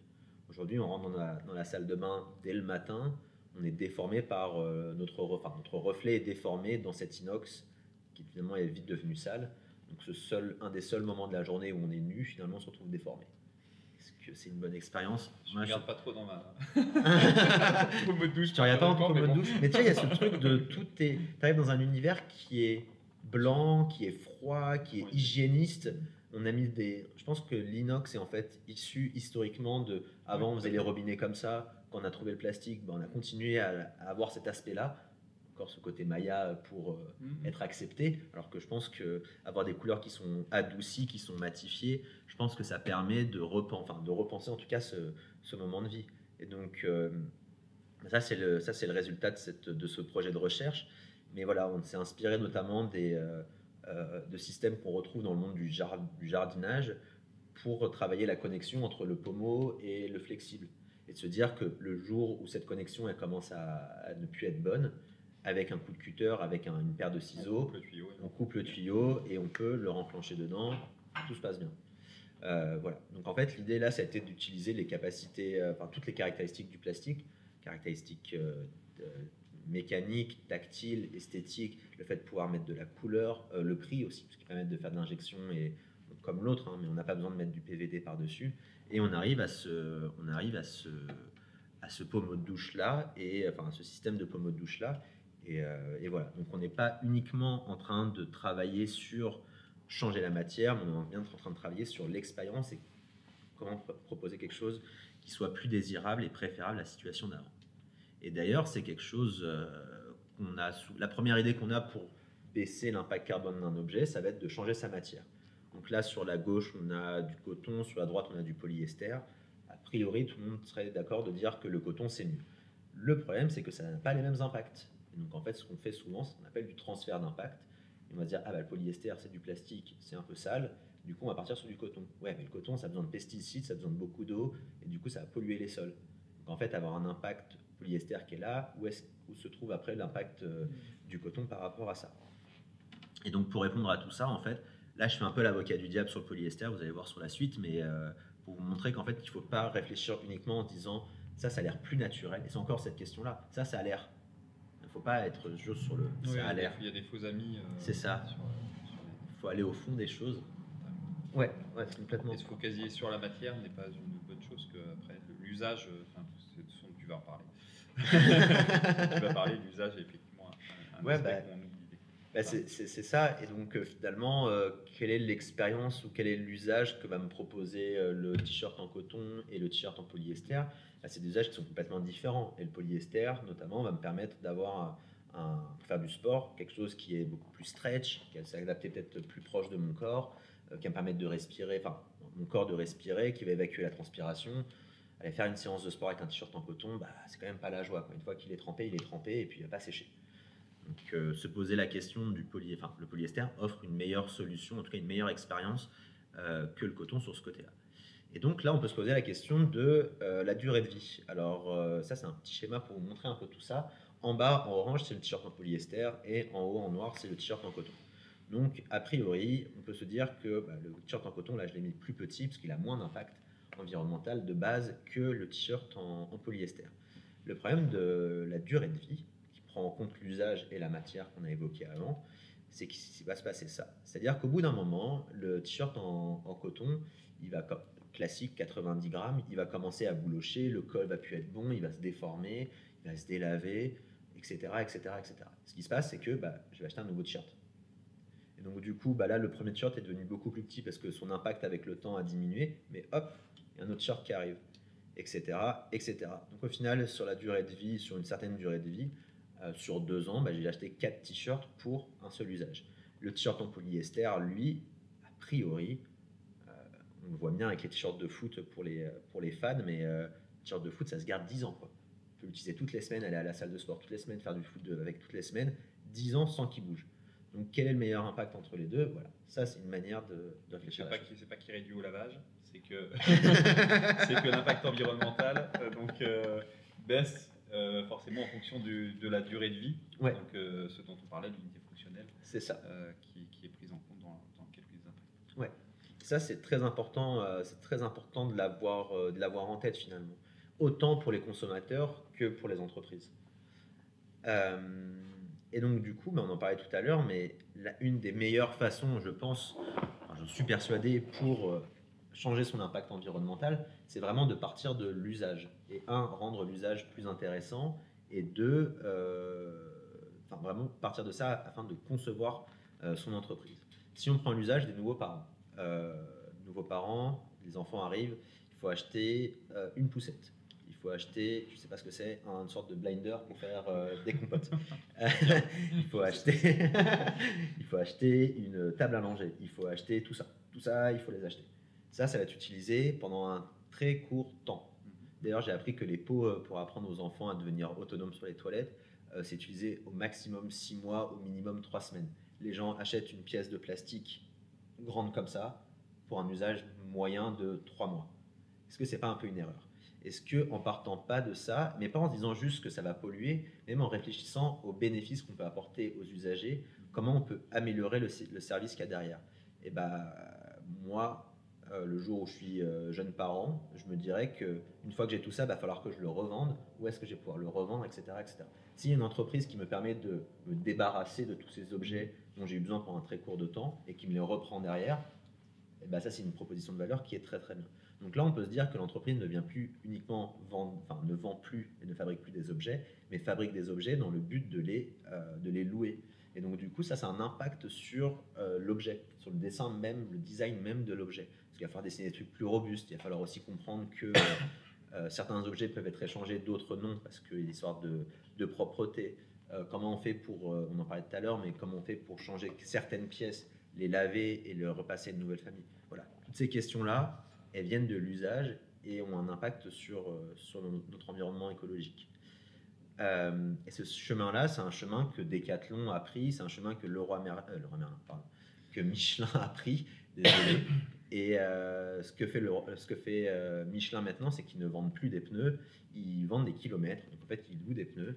Donc on a toute cette boucle virtueuse qui se met en place. Et en dehors de récupérer les pneus chez les clients, les rechapper, les remettre en forme pour les redistribuer, etc. après, ils ont commencé à mettre plein de services à côté de ça. C'est plus juste j'achète mon pneu, je disparais. Il y a aussi des services, ils suivent des entreprises routières sur le long terme. Et un truc qui est complètement bête, qui paraît bête, mais le gonflage des pneus, c'est Michelin qui s'occupe du gonflage des pneus des véhicules. Non pas que ça fait gagner 5 minutes au conducteur, ça on s'en fiche, ça a fait économiser 11% de carburant de facture aux entreprises. Parce que des pneus mieux gonflés, des pneus qui durent plus longtemps et ce qui consomme moins de carburant. Donc là, on commence à être sur une solution qui commence à être vachement bien désirable. Et ce qui est désirable aussi au niveau du prix, c'est que c'est moins cher pour l'utilisateur et en plus, Michelin a augmenté son chiffre d'affaires avec cette offre-là. Voilà, donc pour faire durer des objets, il n'y a pas de secret. Les objets de nos grands-parents, ils se réparaient très bien. Aujourd'hui, ça devient un peu plus compliqué. On ouvre des capots de voiture, il y a un autre capot de voiture sous le capot de la voiture. Tout devient un peu opaque. On devient moins autonome aussi. C'est quelque chose que j'ai entendu il n'y a pas très longtemps. mais de se dire que maintenant, il y a savoir le niveau d'huile sans sortir de la voiture. Alors que moi, je me rappelle d'une époque, on est très vieux quand je dis ça, où il fallait sortir le torchon, essuyer la baguette, la remettre à l'intérieur pour voir le niveau d'huile, etc. Ça, on n'est plus capable, enfin, les nouvelles générations sont peut-être moins capables de le faire aujourd'hui parce qu'ils ont un bouton qui leur dit il y a de l'huile, il n'y a pas d'huile. Donc on devient moins autonome, on nous empêche de réparer, etc. Et il y a des marques comme la dernière image qu'on voit, c'est une entreprise française qui s'appelle Keep It et qui font des objets électroménagers qui sont réparables. Et ils ne sont pas réparables avec le petit tournevis que personne n'a, mais ils sont réparables avec des outils que tout le monde a à disposition. Ils envoient facilement des pièces, il y a des tutos, il y a des choses très très simples. Dans la conception de l'objet, c'est fait pour être réparé. D'où le nom Keep It, le garder sur le long terme. Donc voilà, au niveau des impacts, quand on dessine pour la planète, quand on conçoit, quand on a de l'empathie et qu'on rend la solution désirable, on va dire, pour la planète, donc ça a un impact direct sur la santé des humains, parce qu'on pollue moins notre environnement, donc c'est quand même sympa. Et ça satisfait aussi les aspirations des utilisateurs. De plus en plus de personnes veulent aller deviennent peut-être un peu coupables, mais elles veulent aller vers des solutions qui soient préférables. Et donc ça devient aussi une des aspirations des humains. Pourquoi c'est bien pour les entreprises? Parce que ça permet de faire une énorme différenciation. Il y a de plus en plus d'entreprises qui se lancent là-dedans et il y a une raison. Ça permet notamment, d'après une étude en France, de faire une grande différenciation avec les marchés étrangers. C'est-à-dire que c'est produit localement, que c'est produit de façon respectueuse. Ça, c'est quelque chose qui commence à être bien mis dans les solutions françaises, qui est peut-être moins à l'étranger. Ça permet aux entreprises de se différencier par rapport à ça. Bien sûr, ça va améliorer l'image de marque. Et encore une fois, ça va fidéliser les clients, augmenter les ventes, créer des nouveaux revenus. Parce que, comme pour Michelin, finalement, le déchet devient une nouvelle source de revenus, une nouvelle matière. Et ça va aussi fidéliser toutes les personnes au sein de l'entreprise. J'avance. Alors, pourquoi Alors, si on reprend le triptyque humain, planète, entreprise, si on prend la première bande, qui serait des objets qui sont bons pour les humains, en tout cas désirables pour les humains et désirables pour les entreprises, mais pas pour la planète, ça c'est un peu ce qui nous entoure, et en tout cas ce qui nous a entouré pendant un peu d'aujourd'hui encore. Ouais, c'est encore malheureusement le monde d'aujourd'hui. Donc en fait, enlever la planète de cette trinité, ça marche. Par contre, si on commence à faire un objet qui n'est pas désirable pour les humains et qui n'est désirable que pour la planète et les entreprises, ça marche un certain temps. ça ne marche pas très longtemps, ouais. Ah oui, celle-ci, mais celle de la précédente, oui. Oui. Voilà, ça commence à moins marcher. Ça commence à moins marcher, mais je pense qu'elle a encore malheureusement quelques années devant. Celle du milieu, c'est très théorique, mais elle n'existe pas. La solution qui est bonne pour la planète, les entreprises, mais pas pour les humains. Voilà, il n'y a pas de renards et de fleurs qui vont faire leurs courses, donc a priori, c'est pas eux qui vont apporter de l'argent. Donc ça va pas faire rentrer de l'argent dans l'entreprise, et donc solution qu'on abandonne. Solution qui est bonne pour la planète, bonne pour les humains, mais pas pour l'entreprise, pareil. Elle va le faire pendant un petit moment, une fois qu'elle voit qu'elle fait plus rentrer d'argent et qu'elle baisse en notoriété, c'est parti. Donc là où je voulais mettre l'accent, en fait, c'est que la connaissance du monde de l'entreprise, de l'entrepreneuriat, de comment ça marche une entreprise, c'est quoi les enjeux d'une entreprise, c'est très important pour un designer de les avoir. Il ne faut pas uniquement être incollable sur ses matériaux, sur ses procédés, sur l'empathie, etc. Mais il faut être aussi incollable dans le monde des entreprises, parce que c'est elles qui vont proposer des produits plus vertueux. Donc oui, c'est une boucle, mais je pense que l'empathie pour les entreprises, elle est très importante. Et les designers, je ne sais pas si c'est l'éducation qu'on a eue ou pas, mais on a eu tendance à être un peu en décalage avec. Non, eux, ils font mal, nous, on sait un peu comment faire. Non, pas du tout. Il faut prendre en considération ces personnes-là, leurs besoins pour y répondre, pour pouvoir imaginer un monde préférable et le monde de demain. Et le parfait contre-exemple, c'est celui-là. Loop, c'est un projet de recherche, donc pas de client au bout. C'est un projet qui a été financé par la fondation IKEA en Suisse. Et on est parti d'un matériau qui a été développé par une marque danoise qui s'appelle Gvadrat. Gvadrat, c'est un peu les numéros 1 en ameublement textile. Et ce qu'ils ont fait, Gvadrat, c'est qu'ils ont fait une matière où on va prendre du textile usagé, broyer, compresser, et on arrive sur un matériau qui est proche du MDF. Et en plus, si on fait des rainures dedans, on peut avoir des charnières vives. Super. Donc c'est complètement économie circulaire. Je prends des vêtements, des draps, je les broie, je fais une plaque. Une fois que la plaque elle est finie, je peux la rebroyer et la remettre dans la boucle. D'où le nom du projet qui s'appelle Loop. Donc là, vous avez un peu comment on avait imaginé la chose. Donc en effet, ça peut se passer l'utilisateur 1, l'utilisateur 2, etc., etc. Donc il y a toute une boucle logistique un peu à mettre en place et c'est un peu là où c'est là un peu où on a pêché. Alors, l'idée, c'est qu'on va aussi déménager de plus en plus. Cet objet, on va le recevoir à plat, on va pouvoir le monter très facilement. On a enlevé toutes les vis et tous les points d'accroche pérennes pour avoir quelque chose qui se monte uniquement avec la tension du textile. Ce qui va permettre, contrairement aux meubles de chez Ikea, de pouvoir être monté, démonté à l'infini sans que le pas de vis commence à s'éroder et que le meuble bouge dans tous les sens. Et qu'est-ce qu'on fait après ça? On le jette et on en rachète un autre. Donc là, on évite cette chose-là et on se dit, si nous, particuliers, on déménage, ça peut être une bonne façon que nos meubles nous suivent. Mais on a aussi réfléchi ce projet-là d'ailleurs c'était la période un peu du Covid, donc sur toute la question de quelle est la place du travail à la maison ou comment cette frontière entre vie privée et vie perso commence à s'éroder, à devenir de plus en plus floue. Et d'ailleurs, on le voit. Ah, on parle de tendance. C'est une grande tendance. Mais là, tu vois, c'est pas des tendances qui s'appuient sur des caractéristiques physiques, mais c'est des tendances un peu plus générales.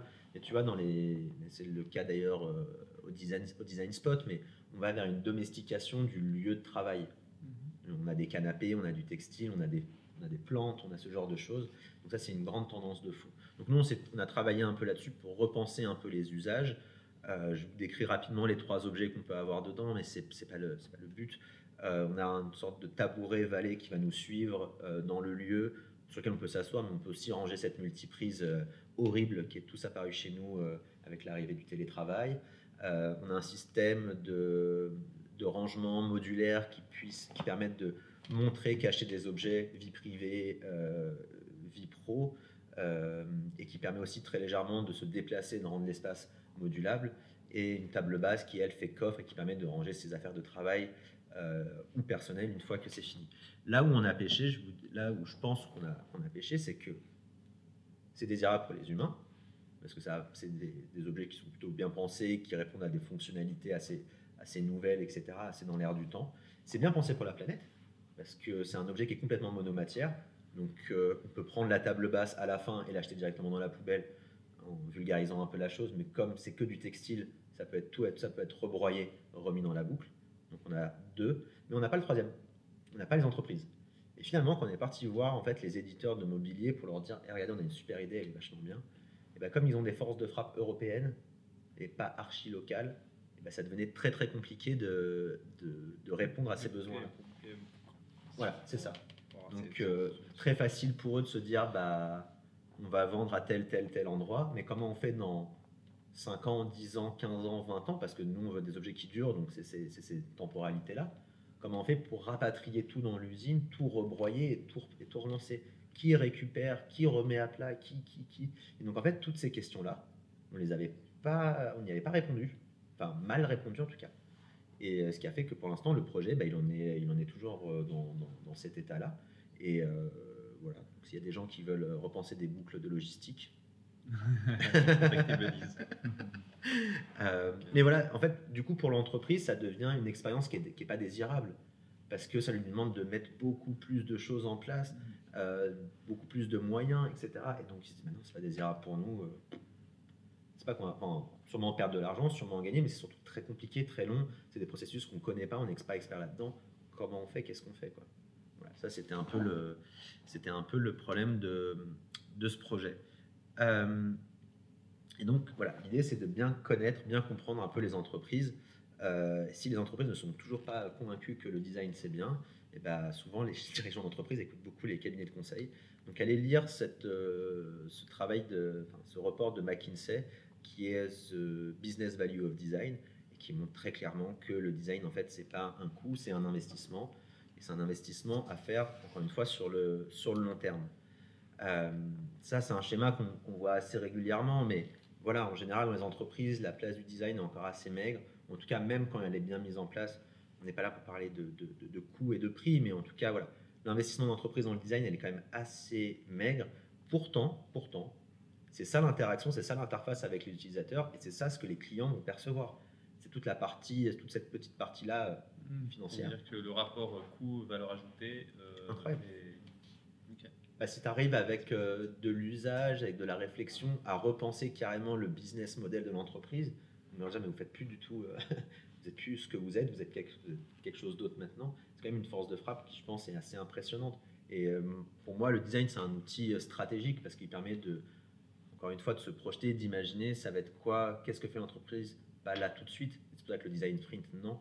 Mais qu'est-ce qu'elle fait maintenant, dans 1 an, dans 3 ans, dans 5 ans, dans 10 ans. Et c'est comme ça qu'il faut réfléchir par rapport aux besoins des utilisateurs, à chaque fois. Voilà. Et donc, du coup, ce que les entreprises cherchent à faire, c'est encore une fois être différenciantes sur leur marché. Et pour ça, la question du positionnement, elle est très importante. Là, je vous ai mis 3 exemples que je trouvais quand même assez intéressants. Parce qu'encore une fois, ce qu'on disait tout à l'heure, les utilisateurs, les clients maintenant, ce qu'ils cherchent, c'est à se connecter avec une marque. C'est les valeurs qu'on peut leur proposer une marque. Ce qui a énormément marché avec Airbnb, en dehors de leur proposition de valeur qui était quand même très très très nouvelle, c'est tout ce qu'ils avaient à mettre derrière. Et c'est pas uniquement, alors ce n'est plus uniquement juste on te loue, c'est des particuliers qui se louent des chambres ou des appartements, mais c'est ils te disent, mais imagine un monde où n'importe où tu ailles, tu y appartiens, quoi. Et donc tu n'es plus un touriste qui est parti à San Francisco. Tu deviens, pendant le temps d'un moment, un habitant de San Francisco. Parce que tu habites avec des gens, tu n'es pas dans un hôtel en dehors de la ville, tu es dans la ville avec le voisinage. Maintenant, tu as les guides qui te permettent de faire des balades en ville, etc. etc. Donc, tu vois, tu as toute une expérience où d'un coup, tu appartiens à la population. Chose qui est quand même très différente. Et c'est cette plus-value-là que les gens vont aussi aller chercher chez Airbnb, qu'on ne retrouve pas dans un hôtel, par exemple. Donc, c'est 2 propositions de valeur qui sont très différentes. Typologie ont beaucoup travaillé sur les choses très naturelles, on évite le blabla, on n'est pas une crème qui fait ça. Je ne sais pas si vous vous rappelez de cette pub qui est dans le métro, on est juste une crème hydratante. Voilà. Ce que j'aime bien aussi, c'est le positionnement qu'ont eu Apple très rapidement. C'est un moment où les ordinateurs commencent à être démocratisés. Mais un ordinateur, si on est dans une maison, est-ce que ça doit ressembler à un ordinateur qu'on a dans un bureau? Non, parce que les gens ont mis beaucoup de temps, beaucoup d'argent, beaucoup d'amour à décorer leur intérieur, à le mettre à leur image. Je n'ai pas rajouté une boîte noire, une boîte beige en plein milieu. Comment tu fais pour réfléchir encore une fois tout ça? Comment tu connectes les gens avec ta marque? À l'époque, c'était des écrans un peu cathodiques, un petit peu volumineux. Ouais. Alors, pourquoi c'est... Alors, bien sûr, c'est super important de satisfaire ses usagers. Et pourquoi c'est important? Parce qu'en fait, c'est un peu pour moi le dernier point du marketing. C'est le moment où tu n'as plus besoin de faire publicité parce que ta solution est tellement bien que les gens en parlent entre eux. Et en fait, les gens appartiennent tellement à cette identité de marque, c'est devenu une sorte d'énorme famille. Le feu d'artifice que vous voyez sur le côté, c'est les 100 ans de Oreo. Et en fait, c'est pas Oreo qui a fait des fêtes, mais c'est des groupes d'aficionados Oreo, ils adorent Oreo, qui se sont réunis pour faire des soirées.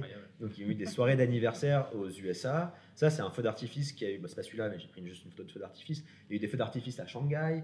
Ils ont fait des fêtes incroyables en Arabie Saoudite. Dans plein d'endroits dans le monde, les gens ont célébré les 100 ans d'Oreo, sans qu'on leur demande, sans qu'on leur donne quoi que ce soit. Tellement, Oreo, c'est nous, c'est la marque. Et d'ailleurs, quoi de mieux que d'appartenance que... mais la marque qui a complètement réussi ça, c'est Harley Davidson. Harley Davidson, c'est la seule marque où les gens se font des tatouages de la marque quand même. Et quand on achète une Harley Davidson, on ne l'achète pas parce que on est bien assis. Non, au contraire. On ne l'achète pas parce qu'elle est discrète. Non, au contraire. On ne l'achète pas pour la performance. Sinon, on va acheter des Ducati, des Yamaha, des choses qui ont un peu plus de force. On l'achète pour entrer dans une famille. Et en fait, quand tu croises... Alors déjà, les motards, quand ils se croisent dans la rue, déjà, on se dit bonjour. Enfin, sur la route, mais les gens Harley Davidson, ils se disent plus bonjour, ils vont boire un verre ensemble. C'est vraiment, je te connais pas, tu me connais pas, mais comme on roule tous les deux sur la même marque, c'est complètement dingue. Ouais. Voilà. Donc, voilà, le jour où tu auras des gens avec des tatouages RATP, SNCF, c'est pas tout de suite, mais. Ou l'université Paris-Saclay, ouais. Un grand design spot sur le dos, comme ça, pour être fier de là d'où on vient. Et donc voilà, ça c'est le même outil que je vous montrais tout à l'heure, mais tout ça pour montrer que l'expérience de marque, c'est pas uniquement l'objet, mais c'est vraiment la globalité. En fait, la marque, c'est l'interface entre le marché et l'entreprise. C'est qu'est-ce que le marché connaît de l'entreprise et quelle image on va lui renvoyer. Et donc pour ça, il faut questionner un peu tous les points de la chaîne de valeur, que ça soit de la prise de connaissance, donc comment je sais que telle marque existe, jusqu'au moment du retour client, du SAV, etc. Tous ces points-là doivent être questionnés. Et bien sûr, on essaye d'avoir tous ces points-là en haut. Encore une fois, le but, c'est une expérience globale. Si tout se passe bien entre moi et une entreprise, sauf au moment de la livraison où en fait, leur livreur il est nul, il arrive quand je suis pas là, quand je le rappelle il répond pas, et en fait je prends 3 semaines à récupérer mon colis à la poste. Et finalement, même si c'est pas directement de la faute de l'entreprise, je commence quand même à être mon lien avec elle commence un peu à se détacher là. Donc c'est encore une fois très important de se poser toutes ces questions. Et donc, en fait, il y a beaucoup d'entreprises qui ont mis le design au cœur de qui en ont fait un élément stratégique de croissance et qui l'ont mis au cœur de leur stratégie. Je vous conseille à tous un livre, c'est celui-ci, Design Matters, qui a été écrit par Brunner et Emery. Et il est brillant parce qu'il parle de cas très concrets et il montre vraiment l'intérêt du lien avec l'utilisateur sur tous les points du client.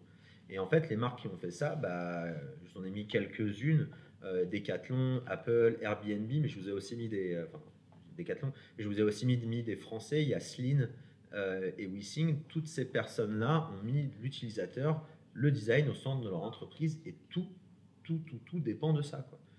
Est-ce qu'on va faire de la R&D, ça dépend de ça. Est-ce que machin. Donc voilà, c'est vraiment tourner son esprit dans ce sens-là, dans l'amélioration de l'expérience client. Et c'est ça qui permet d'avoir un impact assez énorme. Et d'ailleurs, nous, c'est un travail qu'on fait, en tout cas, c'est dans cette position-là qu'on emmène les clients avec lesquels on travaille. Et c'est notamment le cas de Pollux, parce que vous allez tous, encore une fois, cette image du design, ça coûte très cher, pas forcément, c'est un investissement, encore une fois. Pollux, c'est une entreprise avec lesquelles on travaille toujours, d'ailleurs. Et on travaille avec eux depuis leur tout début. Donc, quand on a commencé à discuter avec eux, on a positionné l'entreprise et aujourd'hui, on s'occupe toujours du développement des produits et de la communication, enfin, de toute cette expérience de marque qu'on a un peu autour. Pour vous expliquer rapidement qui sont Pollux, c'est une jeune entreprise du coup qui travaille sur la question de la déficience visuelle. Et donc Paul, un des deux fondateurs, est optométriste et il est spécialisé en basse vision.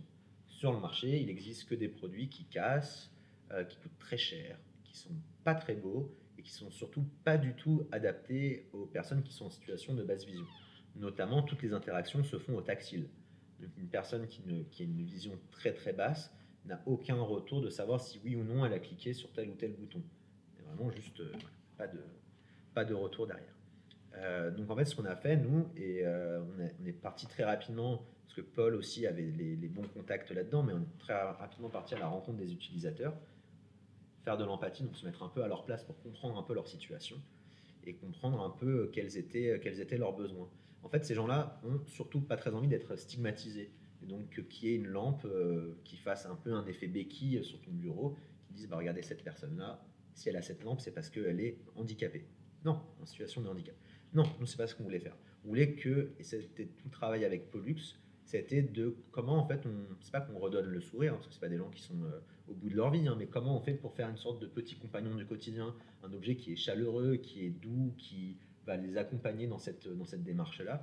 Donc, ce qu'on a fait, c'est qu'on a travaillé sur le design de l'objet en tant que tel, pour avoir ces formes rondes, généreuses, colorées. On a 5 couleurs chez Pollux, il n'y en a aucune, même notre noir, c'est un bleu foncé, et notre blanc, c'est un gris chaud. Donc, on a 0 noir et blanc, que de la couleur. Gros travail aussi sur l'interaction avec l'objet. C'est des personnes qui ont des problèmes de vision. Qu'est-ce qu'on va faire? On va faire des boutons qui sont très contrastés, que ce soit pour la couleur, que ce soit par la texture, et on va faire des boutons surtout qui nous donnent un retour haptique.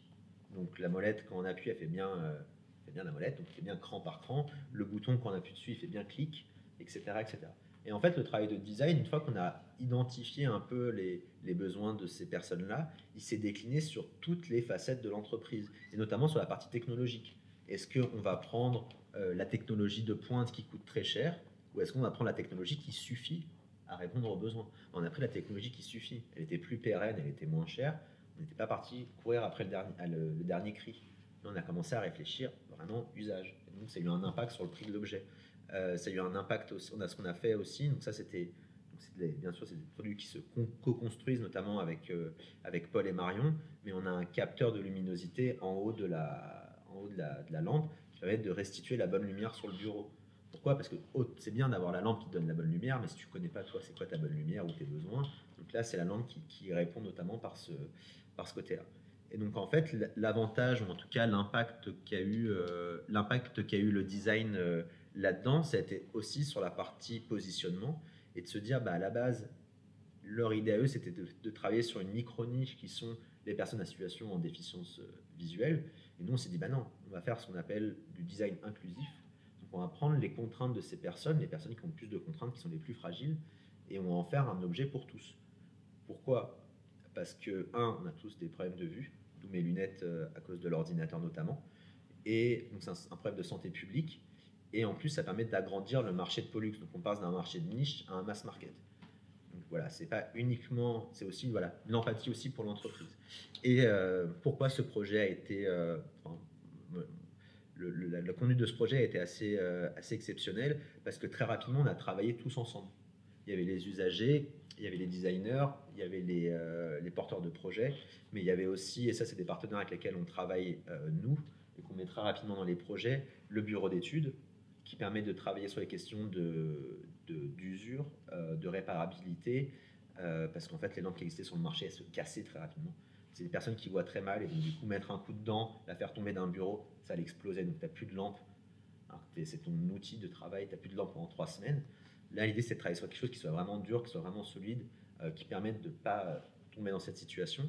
Et on a travaillé aussi, du coup, avec nos analystes en cycle de vie pour trouver le meilleur plastique, le meilleur plastique sur le meilleur usage pour ça. Donc voilà, donc on arrive finalement à un objet, ou en tout cas une expérience utilisateur même, qui est assez bien réalisée et qui répond aux besoins, qui est désirable pour les hommes, pour la planète et du coup pour Pollux. Et cette question de désirabilité, elle se pose à toutes et sur tous les canaux. Et ça, je le disais tout à l'heure avec l'identité de marque, mais sur tous les canaux, il faut être cohérent, il faut être éloquent. Il faut se dire il ne faut pas avoir des messages qui soient différents. Sur mes réseaux, je dis la même chose j'exprime les mêmes valeurs que sur mon site, que dans mon objet, etc. Je suis cohérent dans mes propos, et c'est ça qui rend aussi l'expérience aussi désirable. Et donc, ce qu'on s'était dit avec Paul et Marion, Paul, très technique, expert doctorant en optique, qui peut te parler d'optique de façon très très très précise. Déjà la technique, je lui dis, nous ça ne nous intéresse pas tant que ça. Et ça n'intéresse pas tant que les utilisateurs. Ce qu'ils veulent, c'est le potentiel, c'est bien voir. Et on s'était dit qu'il y a aussi, comme pour le design, faire besoin beaucoup de pédagogie. Et en fait, ils n'ont pas un rôle, on ne les a pas positionnés comme des experts fabricants de luminaires, pas comme des experts de la vision. On les a positionnés comme des gens qui sont là pour prendre soin de leur environnement. Et en fait, sur leur Instagram, qui est quand même très bien fait, il y a beaucoup de tips, beaucoup de conseils sur je porte des lentilles, qu'est-ce que je fais? Bon, là, il y a des exemples par exemple, sur le gaming. Enfin, là, c'est un carrousel qu'ils avaient mis sur Instagram sur le gaming et la vision. Donc, vraiment, ils essaient de toucher à tous les sujets, et ils n'ont pas un côté moralisateur. C'est pas non, c'est pas comme ça qu'on fait, c'est comme ça qu'on fait. C'est que des conseils, c'est dans la douceur, c'est dans l'accompagnement, c'est dans la pédagogie. C'est ce côté-là, Pollux. C'est la lampe, elle est ronde, elle est voilà, on y va doucement. C'est pas moi l'expert, toi tu sais pas, et je t'explique un peu comment il faut faire. Il y a un état d'esprit général. Ouais, exactement. Voilà, donc ce qui est, comme je vous ai dit, ce qui était vraiment bien sur ce projet avec Pollux, c'est ce côté esprit d'équipe. Et en fait, ça c'est un peu notre baseline. Ensemble, vraiment demain par le design, c'est pas tout seul qu'on va le faire. C'est aussi pour ça que j'enseigne à côté, c'est parce que c'est les générations futures aussi de designers, de décideurs qui vont pouvoir avoir cet impact sur demain. D'ailleurs, c'est peut-être un détail, ça peut apparaître comme un détail, mais chez Buddies, on n'a pas des clients, on a des partenaires. Et personne avec qui on travaille, clients sur papier, c'est nos partenaires, c'est eux qui vont nous permettre de réaliser notre mission. Avoir un impact sur notre environnement social, on le fait avec Pollux. On permet aux personnes en situation de handicap d'avoir des lampes moins chères, mieux, et de leur offrir une belle expérience. Voilà, ça c'est comme ça qu'on... Donc voilà, j'aime bien cette histoire de mêler, de se dire qu'on est tous les uns on est tous les uns avec les autres face à quelque chose, et qu'on va tous dans ce sens-là. Et encore une fois, bah voilà, nous on a nos experts en ACV, bureau d'études, qui nous permettent d'offrir quelque chose de cohérent, global à nos clients partenaires, mais qui va aussi dans le sens qu'on a envie. Voilà, donc ça c'est toujours avoir en tête, je vais finir un peu là-dessus, mais avoir en tête humain, planète, entreprise, ça va être très important. Et l'état d'esprit qu'on a un peu derrière, pour vulgariser un peu la chose, c'est que notre but à nous, c'est que les belles entreprises prennent des parts de marché, parce que si les gentils gagnent des parts de marché, c'est-à-dire que les méchants, ils sont en train d'en perdre. Donc c'est un peu l'état d'esprit qu'on a, on va aider au maximum les gentils, on va dire comme ça. Ceux qui ont des bonnes intentions. Celles qui ont des bonnes intentions, parce que c'est grâce à elles qu'on va pouvoir faire avancer les choses. Et c'est en fait le focus pour avoir un impact sur la planète, c'est un gros focus sur les entreprises qui vont proposer des belles solutions pour les humains, qui eux, de façon très égoïste, vont du coup, sans vraiment le savoir, avoir un impact positif sur la planète. Et bah, je vous laisserai là-dessus.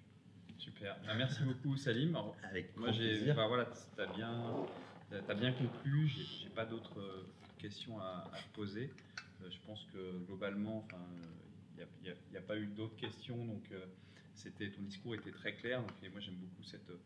Effectivement, on a tendance des fois à se dire, ben voilà, nous on est designer, on sait mieux ce qu'il faut faire, et l'entreprise, elle ne comprend pas notre approche, et du coup il faut qu'on essaye absolument de leur faire comprendre. C'est un travail de partenariat, et du coup on doit aussi nous avoir de l'empathie, comprendre l'entreprise, comprendre quels sont leurs objectifs, leurs contraintes, et puis ensuite ben voilà, travailler main dans la main pour apporter des nouvelles solutions pour les utilisateurs, avec cet impact environnemental qu'il faut absolument qu'on travaille. Et c'est ce qui est intéressant aussi, c'est de se dire qu'il n'y aura pas de... Il y a des textes d'Andrea Branzi, j'aime beaucoup, qui parlent de transition douce. Et qu'en fait, on n'est plus dans un monde, en fait, quand on regarde un peu l'histoire du design, il y a eu cette arrivée des modernistes où on a un peu fait table rase de tout ce qu'il y avait avant. Tout ce qu'il y avait avant, c'est nul. Et nous, on arrive à quelque chose de nouveau, du jour un peu au lendemain. Et en fait, moi, je crois assez à la transition douce. Et finalement, nos objectifs, ils sont tellement hauts parce qu'on a tellement d'enjeux. Ouais, on a tellement d'enjeux là-dessus au niveau environnemental qu'il va falloir y aller step by step. Et si on réfléchit en termes de préférabilité et de désirabilité, je pense qu'on peut y arriver. C'est petit à petit qu'on va y arriver. On ne peut pas, encore une fois, imposer les choses aux gens. On ne peut pas être trop dur avec les gens. Et c'est vrai que finalement, la seule chose qui peut régir tout ça, à la fin, pour qu'il y ait vraiment des prises de conscience, c'est aussi le rôle de l'État et des lois. Et là, ça devient punitif, finalement. Et c'est un peu ce qui va arriver, je pense, avec la loi AGEC, avec l'article 13, là, qui va mettre, pour ceux qui ne savent pas, qui va mettre un étiquetage d'impact environnemental sur les productions de mobilier et sur le textile aussi, en disant bah, mon objet il a coûté tant en pollution, ou sur un objet sur de l'ameublement, ils vont montrer les pièces de rechange, si elles sont disponibles, etc., pour pouvoir réparer l'objet. Et donc en fait, c'est la seule solution qu'on a trouvée actuellement pour pousser les entreprises à changer leur manière de faire. Si vous ne faites pas correctement, si vous n'avez que des mauvais scores, on vous tape sur les doigts. Et ça, c'est finalement la dernière solution à la fin, mais je pense qu'il ne faut pas avoir cette façon de penser avec les consommateurs, parce que de toute façon, ça ne marchera pas. Pas imposer aux gens et leur dire, bah voilà, maintenant on fait les 2 semaines de 100 voitures, et vous vous débrouillez pendant 2 semaines, on ne fait plus rouler une voiture sur Paris, et on voit ce qui se passe. Non, ça ne marchera pas, il va y avoir trop de problèmes. Il faut proposer des solutions qui soient désirables derrière. Voilà. Très bien. Merci Salim pour cette conclusion. Plaisir. Et puis je vous invite à revoir cette conférence sur YouTube ou d'autres conférences. Et puis je vous dis à très bientôt, au 2 février, si vous êtes disponible pour notre conférence sur éco-design et matériaux. Merci beaucoup. Merci à vous.